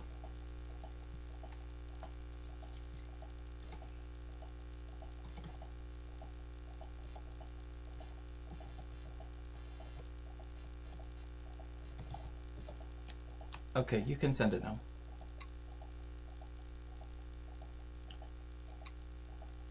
If you would send it again, please. Thank you. But this is very, like, people will often discuss this in relationship to, oh, it's funny, like, because, there's this place that I like to go to here in Mexico City that they sell birthday cake lattes. They're really good. They don't taste like what you would think, though. In French words, if you're speaking, oh, yeah, haricot, argot, yeah. Thank you. I figured you. Thank you so much for the birthday wishes. Yes, I haven't gotten any cake yet, so I'm hoping maybe tomorrow I can get. Yeah, that's what I do remember that. Yeah, apricot. I think you wanna. Yeah, but don't eat the cake. But like people will often talk about these practices being done to people in like in the city of Dubai, in the United Arab Emirates, and other places. But this happens. That is a typo. It is supposed to be abricot. Yeah, abricot. Yeah, with the B. In fact, there used to be a French restaurant named Abricot here in Mexico City. He was eating white cake. That's right. Making sure that it's the driest, most sandpaper-like white cake in the entire county. So undocumented migrants may find that the smugglers who help them across the border have hidden fees. This is also true. This is why the people that act like it's like fun or whatever, I don't know, because they make it sound like it's like something people do for like sport or something, to make it across the border is like for free or something. It's like, no, people have spent a lot of money, have spent a lot of time, have been trekking over thousands of miles. So a documentary called Dubai Slaves, right? And like people will call it out in other countries, but it's happening here. Like, I mean, both in Mexico and also in the United States, right? But in the United States in particular, where you have a lot of people who are undocumented migrants who are forced into those conditions, right? Because they have their passports taken away or their wages capped, right? And things like that. In fact, there's a book called Undocumented Americans by Carla Cornejo Villasencio. It's a good book. It's worth the read. It actually like if you've like never really read stuff dealing with 9/11, it actually does a really good job at sort of talking about how a lot of the stuff about like the people, the victims in particular, purposefully omits the people that were undocumented that were victims, and essentially it ceased to exist as people once that happened, because they didn't want to pay out reparations to people's families that were undocumented, right? So but there you see that. What's the Mexican? Oh, it's not at all like the United States at all. Like it's I would say the country that has the closest one to the United States would be Canada, from what I've seen. And again, there it's not as easy to, right? In fact, well, it is actually as easy to. I do remember that was a thing, because I remember Michael Moore in one of his films, I think it was Bowling for Columbine, he like goes to a Walmart across the way from where he's from, and he can just buy stuff the same way how he would in America. It's not everything is as accessible. Imagine if it were a serious felony to take someone's passport like that, right? Imagine. But again, the issue is that when you have this sort of ideology existing where the people are immediately seen as criminal, right, as we have now in the United States, right, it becomes a huge problem, right, where even though they have a crime being committed against them, they're seen as criminal as well, right? That's a huge problem, because they're obviously victims, but that's a problem with the sort of way in which, but Mexican gun culture, I would say, has two elements. One is, on one hand, there is this sort of view that people from outside of Mexico have about Mexico, where again they think about the bandoliers, they think about the revolutionaries, blah blah blah. Like there is that, but within the country, it's not as big of a thing, like at all. Like I've never had people just discussing guns like just in front of me, like it was, like some other topic of conversation. That has happened a lot in America, but it's just different. And one thing too is that it's also associated a lot with people that live in the rural areas, right? Because they're the most likely to own firearms. At least that's people's perception, right? Because usually people in rural areas do own some firearm or some, for self-defense reasons, right? For protection of their flocks, etc. But yeah, it's not at all like I've never seen like like this is something I did see once in actually in California, an ad for a gun, like on a, I don't know if it was technically it's not a billboard, but it was still like a one of those big things, like the ones you see in the mall, right, where it's like a whole little thing. It's like encased in glass, right? And it has like an ad for something. I forget what it was, but it might have not been for a gun itself, but it was like for the scope or something of it. Anyway, still, I've never seen that before in Mexico. Yeah, that their employer charges artificially high prices for food, housing, and other basic necessities to keep them in a perpetual cycle of debt. So, yeah, like, this is another thing too, right? Where, this is where you have, oh, so I was talking about Carla Cornejo Villasencio, right? Her book, her family's originally from Ecuador. And when they had to get money to come to the United States, they had to leave her, she was a toddler at the time. They had to leave her as the collateral for their parents, so that way her parents could go to the United States, work in the United States, make money, and pay off the debt that had her as the collateral. So, you know, that's something about her that in the book she shares, and I think is very, very both jarring and, you know, yeah, no, I know what you mean, Alex. It's not something, but it is stuff that people have to do. I mean, it is stuff that people do, right? Because it's not easy to come to the United States, right? It's not easy to go to the United States, I should say, right? It's very difficult. Like, even when they're trekking through Mexico, it's so many things can happen, right? Some people decide to claim asylum here. Some people decide to, but most of the people want to make it to the United States, as is their right under international law. But yeah, you have it where there are cases, again, where you have people that are like babies that are held in collateral, right, in exchange for if the parents go work and can pay off that debt, like with Carla. And that's not a unique case. So when you have something like a perpetual cycle of debt, I mean, imagine what that does for these children, right? Now they've grown up without their parents. Now they've grown up, right, in essentially in someone else's household, essentially at, you know, to work for them, right? That's often how that will also work out. So Wages. And when they ask about their wages, the law is used against them. They are branded. this is very true. The law is used against undocumented immigrants, particularly when, and this is true, like technically, even undocumented immigrants have labor rights. That is technically true. Legally, that is what's on the books, right? It covers everybody. However, and I'm so glad Rohan put this in there, all people deserve dignity. Human rights are not transactional. There is no reason, there is nothing which makes you deserving or undeserving of human rights. They exist, they are a thing, right? They just apply to everybody universally. That's how they work, right?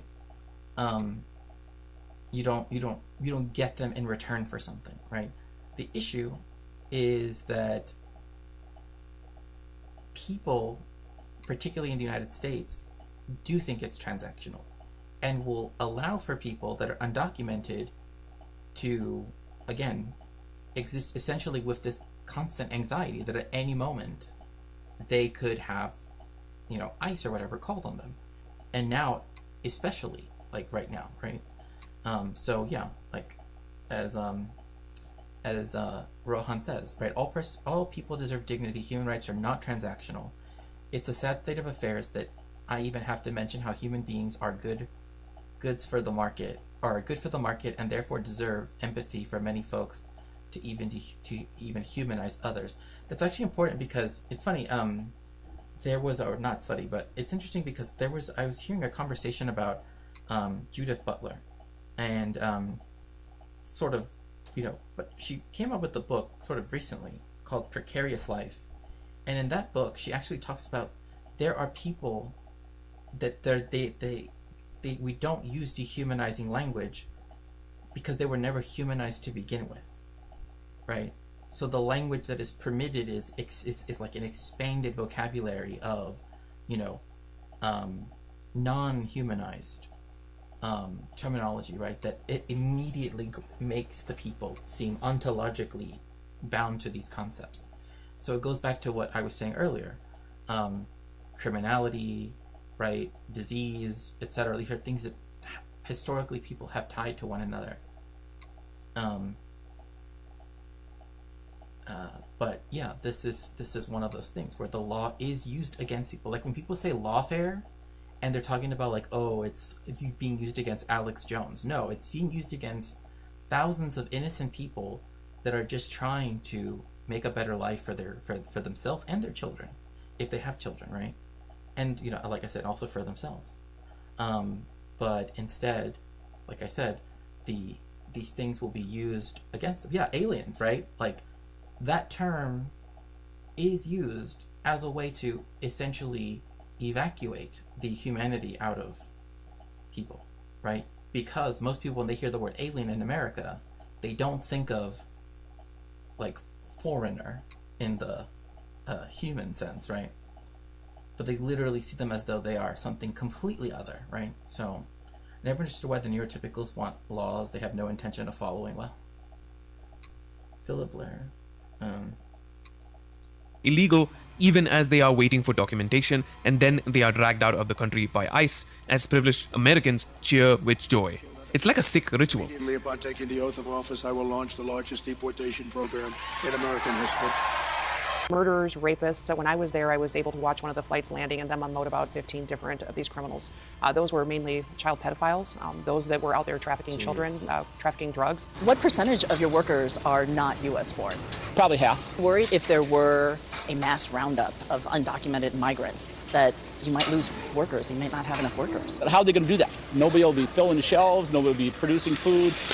Like I understand, look, I totally understand why people like to discuss this, but I also don't think that the logic behind why people should keep, like people like migrants should be allowed to stay somewhere is because of economic reasons. That's the only thing here. Like I agree, but I'm totally just like one aspect is we shouldn't, like the way of saying we deserve to be here shouldn't be because we're willing to work, right? Because we're willing to do these jobs. Right, that's like one thing that I would say that is a thing that should be highlighted is that, you know, that's another thing too. Like you can't just say, oh well, they're hardworking and they add this much money to the economy. Yes, that is technically true. Like that is the case, but that shouldn't be the thing that defines other human beings, right? Definitely should not be the primary thing that identifies them, right? Yeah, and again, like I understand that Rohan here is talking about CNN using to say that because they want to do a mass deportation, which again, the largest mass deportation happened in the 30s against Mexicans, and over 2 million Mexicans, or around 2 million Mexicans, were expelled from the United States, most of whom, over 60% of whom, were documented, were legal, quote unquote, right? Same thing in the 50s. Around 1 million Mexicans were expelled. And so, you know, because we're human beings, right? Exactly. Like, it shouldn't be a thing that, oh, well, people pay more into the system. Like, that's one thing that a lot of the language about this is like, I get why some people choose to go this route because it might be a way to make some people be okay with, right? But I still don't think it should be like the only language we use, right? Because undocumented people are not just people that are willing to pay into Social Security and never see the benefit of it. That shouldn't be what defines them, right? I don't know. I mean, again, that's not what Rohan is saying, so this has nothing to do with Rohan. But I'm just saying, like, the language of always thinking about them in terms of, like, what will happen to the economy, stuff like that, right? XYZ. It's like that's not the only thing we should be thinking about, nor should it be the primary thing. Like, people shouldn't have to be exceptional in order to have the right to be in the United States, right? They shouldn't have to work 100 hours a week or whatever, right? They should have the right to be like everybody else, right? Because that's another thing too, where you get this concept of, this is something that has been talked about vis-a-vis black exceptionalism, where people have sort of responded to that and said, what about black normalcy, right? Like, what about the people that just want to, have a family, have kids, right? Hang out with their extended family and friends, right? They don't need to be a billionaire in order to prove that they are worthy of these things, right? Nor should that be the thing we're all trying to get, right? But anyway, that's a different thing. Treating human rights as transactional, as a self-sustaining idea, the capitalism that shelters it grows stronger as exactly Orange Hue. That is the problem with. That's the reason why, again, I'm saying that reinforcing it by, again, putting labor power and capital primary, like making them primary, is an issue. Why, sometimes the discussion can, and again, I don't want to dwell on this, just my own, right? Because it's like, again, it shouldn't just be that we're talking about workers, right? That shouldn't be the only thing. Hello, Cosmopolitics. Welcome in. It's so good to see you.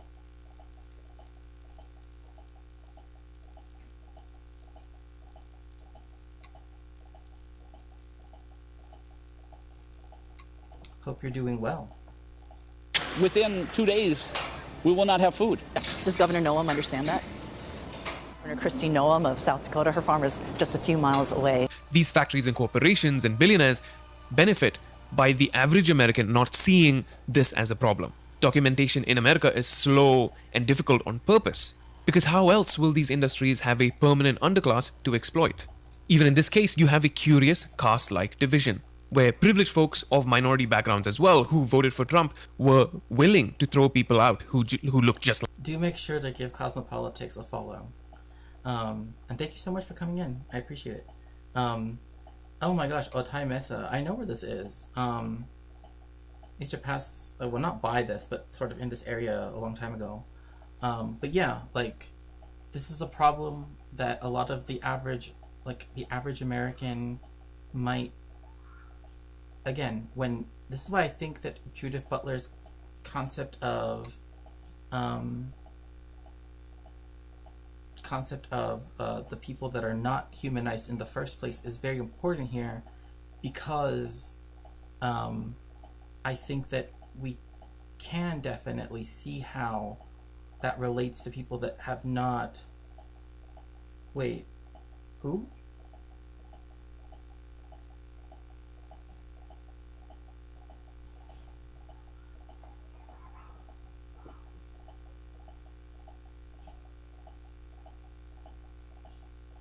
Like them, because they identify with the power and authority that white men wield in America.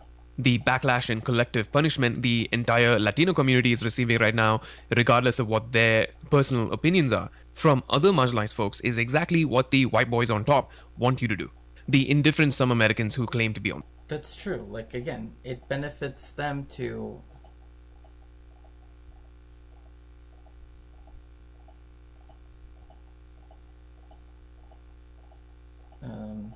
Like, this is.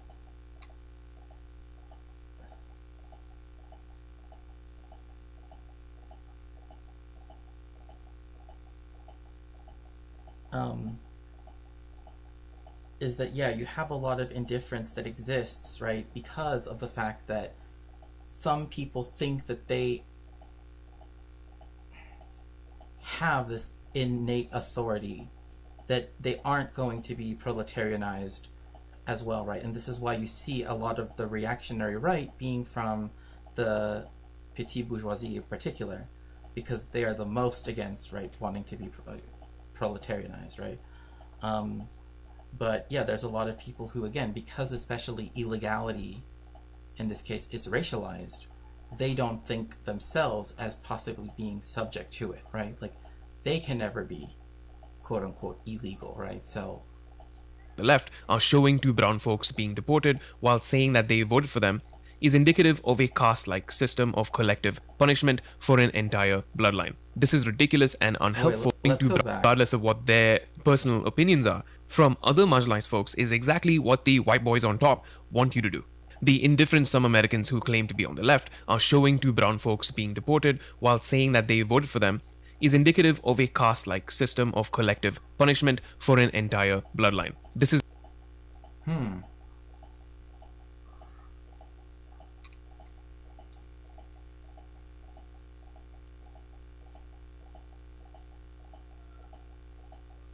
That's interesting. But it's weird to say the left, though, right? Like, sure, if they're doing that, that's... No, yeah, but it's weird to say that the left does that, right? Didn't he say the left? The left did this. That the left voted for the... Or did I just... I don't know. That's why I had to go back, but...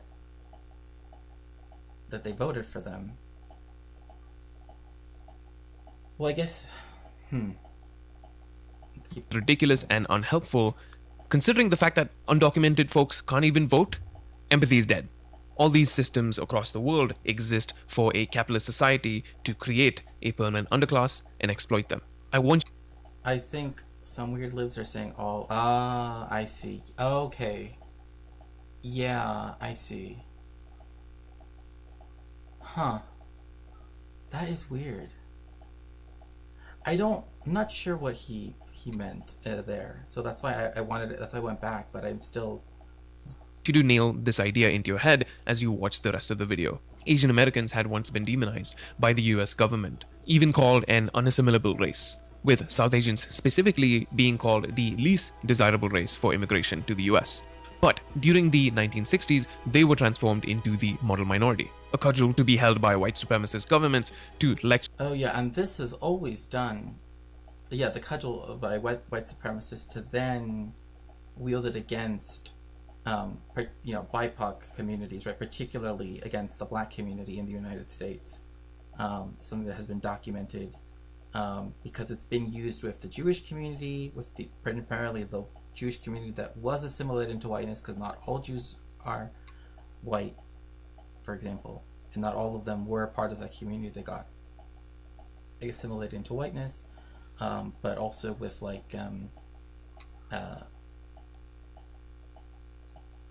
different ethnic groups, nationalities from Asia, from the entire continent, etc. So yeah, it's a myth.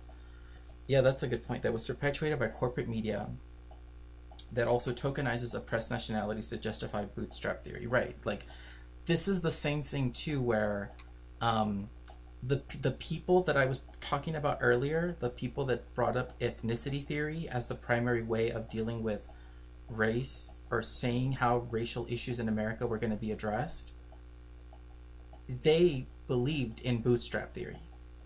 So that's another thing to keep in mind, right? Like, the people that are saying, oh, we live in a colorblind society, right? We live in a post-racial society. They're saying that because they believe in bootstrap theory. And ultimately, they believe that if all the groups were to do what the Italians and the Poles and the other ethnic groups that came here from Europe in this one event that kind of has never really happened before or since, that then they would be assimilable, right, into the broader American culture. And I hope that people can see what the problem with that is that is them literally saying race is no longer a thing, now everything is an ethnic problem. You will often see this in the United States because people will often use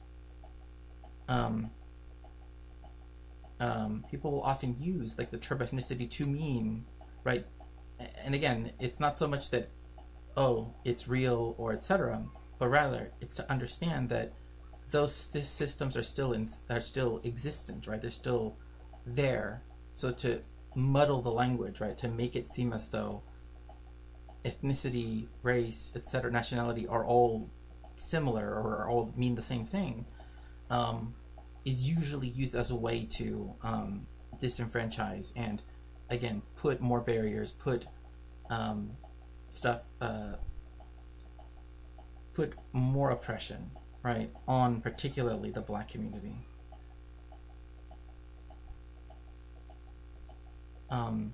So that is something to keep in mind when it comes to like the idea of the model minority, is that it's viewed that, again, it's still viewed in this concept of, if you were to follow these particular paradigms, you would be assimilated into general American culture. The problem with that is, of course, there were like Black Americans were here before the Europeans immigrated here. So you would think that would make them reconsider their position, but that doesn't. They actually still believe it, and it's still part of the whole like anti-DEI, anti-CRT, all of that stuff, because they fundamentally think that everybody is essentially has the whole idea of equality of opportunity is actually something that is literally bootstrap theory. Like, that's literally a way of just making it sound a little bit fancier, but it's not. It's literally equality of opportunity, bootstrap. That's what it means. Yeah, I do remember. I think it's overblown though, because Cavernacle did a video explaining about these people to do the FAFO videos. But hey, I'm laughing. I know it's not right. And again, like the issue is that, of course, people emphasize the fact that, particularly when they use the term Latino, and they use it to mean, and they think of Latino as meaning a particular group within that category, right? That's also another thing, right? Because like Cubans have also have historically voted Republican. Mexicans have gone back and forth, depending on different, depending on whether like different flows of immigration, etc. You will have Mexicans that will vote more conservative or vote more liberal, but the tendency has been more liberal, right? So.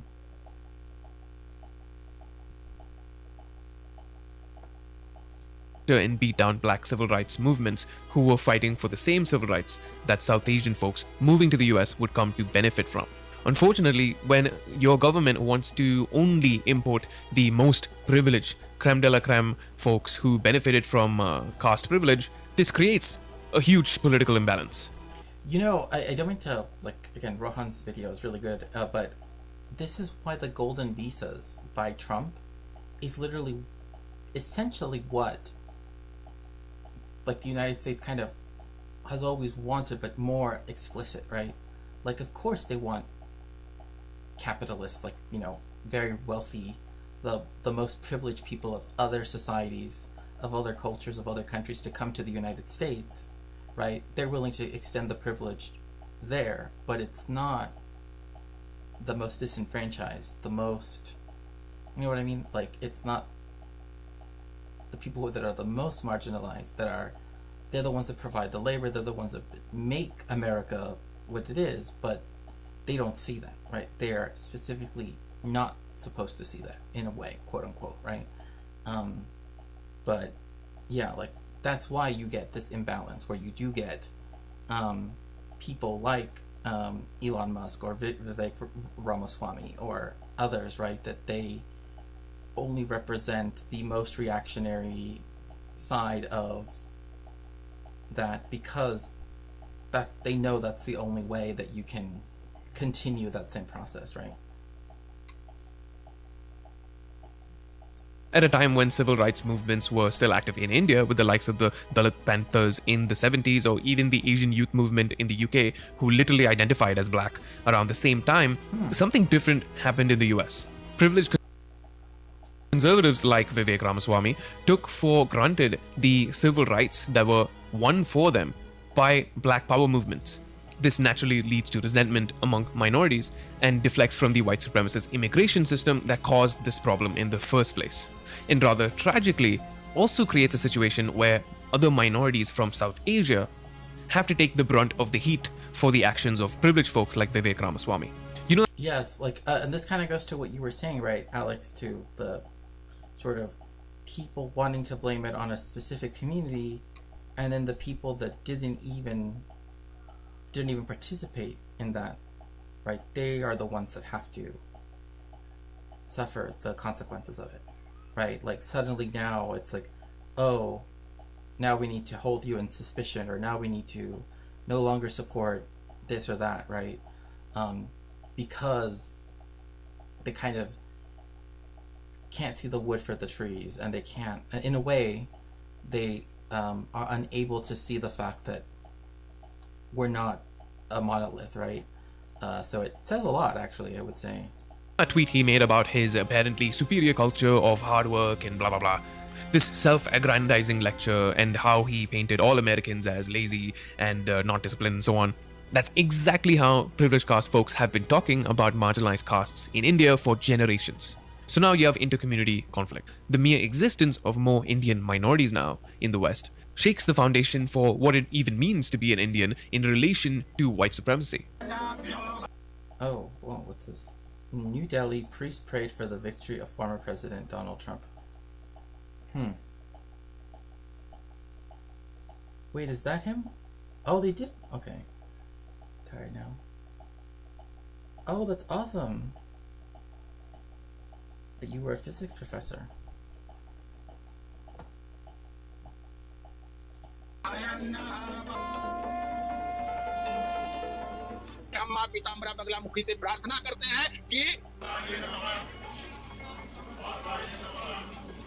Groups who have historically lynched, hung, and beat up Christians sound eerily similar to Zionist propaganda. By 1965, India had only been an independent nation for around 18 years. 18 years was not long enough for a country as diverse and vast as India to break the social shackles imposed by both colonialism, for which you do not need a definition, probably, and homegrown feudal systems like caste. 18 years. Ah, so see, Philip, he does relate it to feudal systems, right? But oh, I think I've seen a documentary that shows someone that does this job. Was not long enough to ensure that Dalit folks are not cleaning human waste with their hands at the beck and call of privileged caste folks who run. Oh my gosh, that is just so.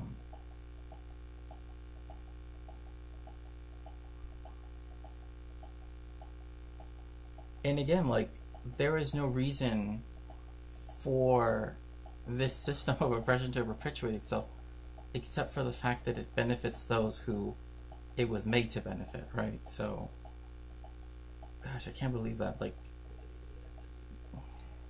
The schools, the hospitals, universities, it certainly hasn't been dismantled after 75 years. It was not long enough to dismantle the systems that kept Adivasi tribal folks running from privileged...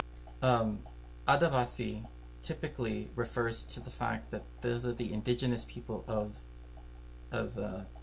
India, and they were there before the Indo-Aryan speaking peoples and the Dravidian speaking peoples moved into what is now the subcontinent. So that's just a thing to keep in mind. They have very often been dispossessed, particularly from again, from just in history, but that's like one thing to keep in mind, is that a lot of the removal is also the fact that one thing too is a lot of people don't know that there are, so to speak, indigenous people, or rather not even so to speak, that there are indigenous people in India, because again, that concept of indigeneity sometimes isn't understood as vis-a-vis other parts of the world, right? So yeah, because they have their own languages, their own that are part of a completely different language family, and that again have cultures going back before it's actually 3,500 years ago, and also have different beliefs too. They're not landlords who sold their ancestral lands to the government, who sold it then to big corporations owned by privileged caste folks like Adani. The staff of most prominent Indian universities that supply educated brains to NASA or Google and so on in America are privileged caste. Yeah, look at that. 98% of the faculty at the top IITs, Indian Institute of Technology, I think that's what it stands for, are upper caste, reservation not implemented.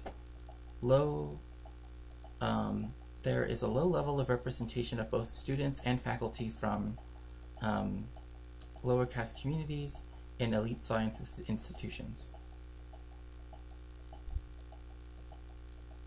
I'm not exactly sure what the number is off the top of my head, but if you look up the Adivasi, there it tells you the different number.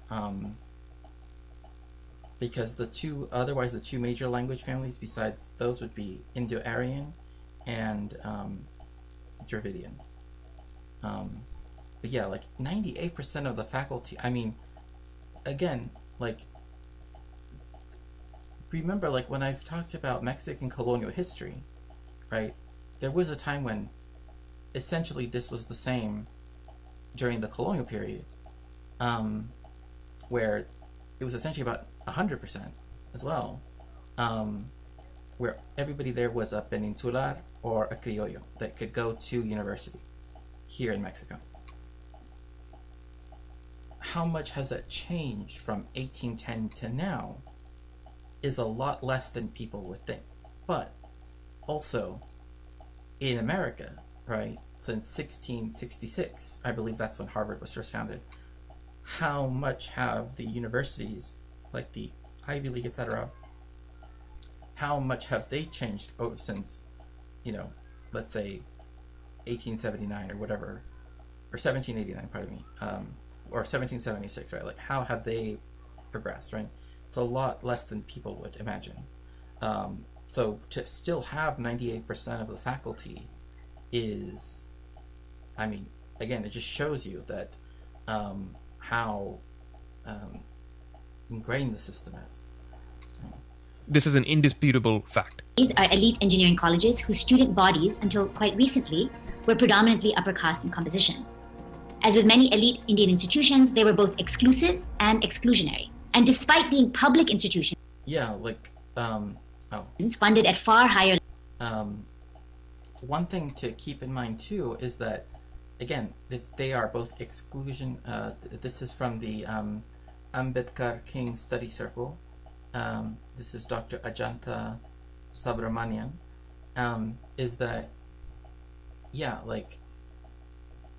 by having these institutions be exclusive and exclusionary, it means that they reproduce themselves even later on when it comes to the United States, right?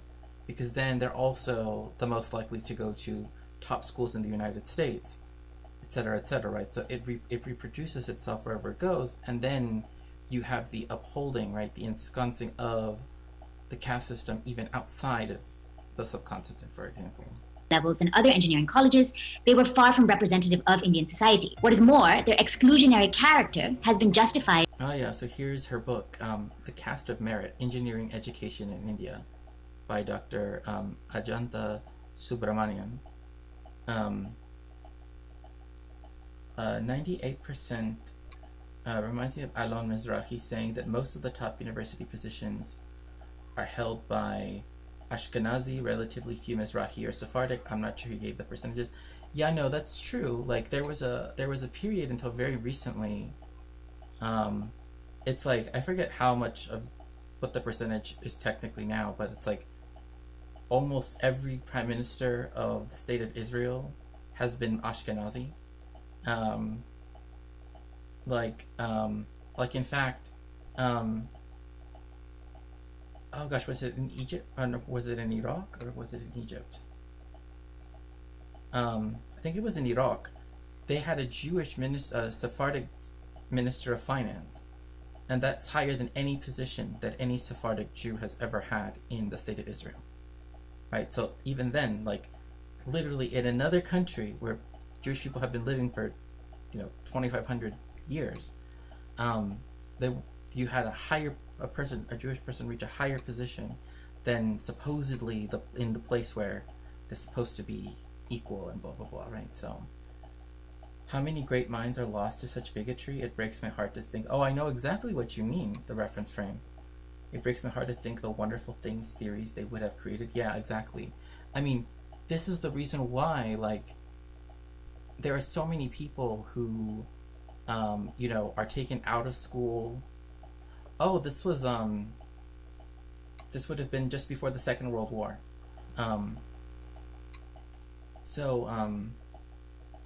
Yeah, like, there's so many children that are taken out of school, and also just are not really given a chance to focus, right? I mean, imagine, you know, like, kids that have to work with their, and this is something that goes back a long time, where expecting children to work with the parents is actually something that's already presumed of particularly Mexican immigrants, right? But, you know, people who would otherwise be getting an education and might actually, you know, want to get a higher education or et cetera, right? Just never get that chance because it's something that is foreclosed, right? That is really sad because, again, there's so many things that we could benefit from a society from education, and yet in the United States in particular, you see education under attack. And yeah, it's very sad to see, because you do have that fact that we don't know how many advancements in medicine, in philosophy, in literature, in everything, right, could have occurred, because we just won't ever know, right? Because that's right. But yeah, there's so many people that essentially are never given that chance and should be given that chance, right? So. Through recourse to notions of meritocracy. When reserved quotas for underrepresented caste groups have been extended to the IITs, they have been met with fierce opposition in the name of protecting merit. Before the rise of lower caste rights politics, both public higher education and professional employment were dominated by upper castes. And this was not just a post-independence phenomenon. Upper castes were massively overrepresented in higher education and the professions from the colonial period. When quotas were implemented, lower caste and Dalit students who entered institutions like the IITs were stigmatized and scapegoated as less deserving, less intelligent, and less capable. This is the same thing that happens when it comes to again, to the sons of, you know, to the children, and like historically, because it was usually resigned mainly to male children, right, to the sons of, because that's what kind of came to mind first, was that like, they would just not even be allowed. In fact, oh gosh, there actually is a lot of stuff that's written about this in the United States vis-a-vis Mexicans, where even the type of education that people were allowed to have, right, it, like, they would have one that was preparing people for university, and one that was preparing people for, or at least to finish high school, and another one that was essentially for the job market, like for immediately for employment, particularly with physical labor, right? Or rather, they had one that was particularly with physical labor, and there were people that, because they were Mexican guys, I guess, they would automatically put them in that course. They would never let them choose whether they wanted to do the job market or they wanted to do college, right? And so yeah, you see that a lot, where even if you do get an education, they, like, the system, that bigotry also, right, makes it so that you can't even make a fundamental choice in your future, right? So Professor Avi Schleim's book, oh yeah, The Three Worlds, that's right, yeah, because he grew up in Baghdad, I remember that.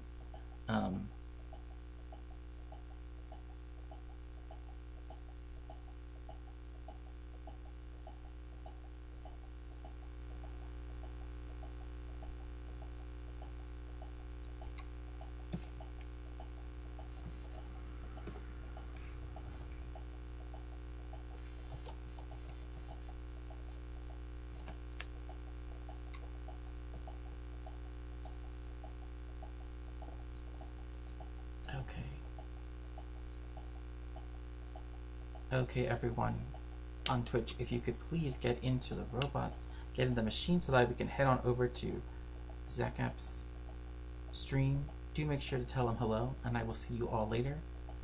thank you again, everybody, for joining me. I have to get going now because I'm getting kind of tired. But I definitely will see you all very soon. Have a good rest of your day, or evening, or night, or whatever it might be, wherever you are. See you soon.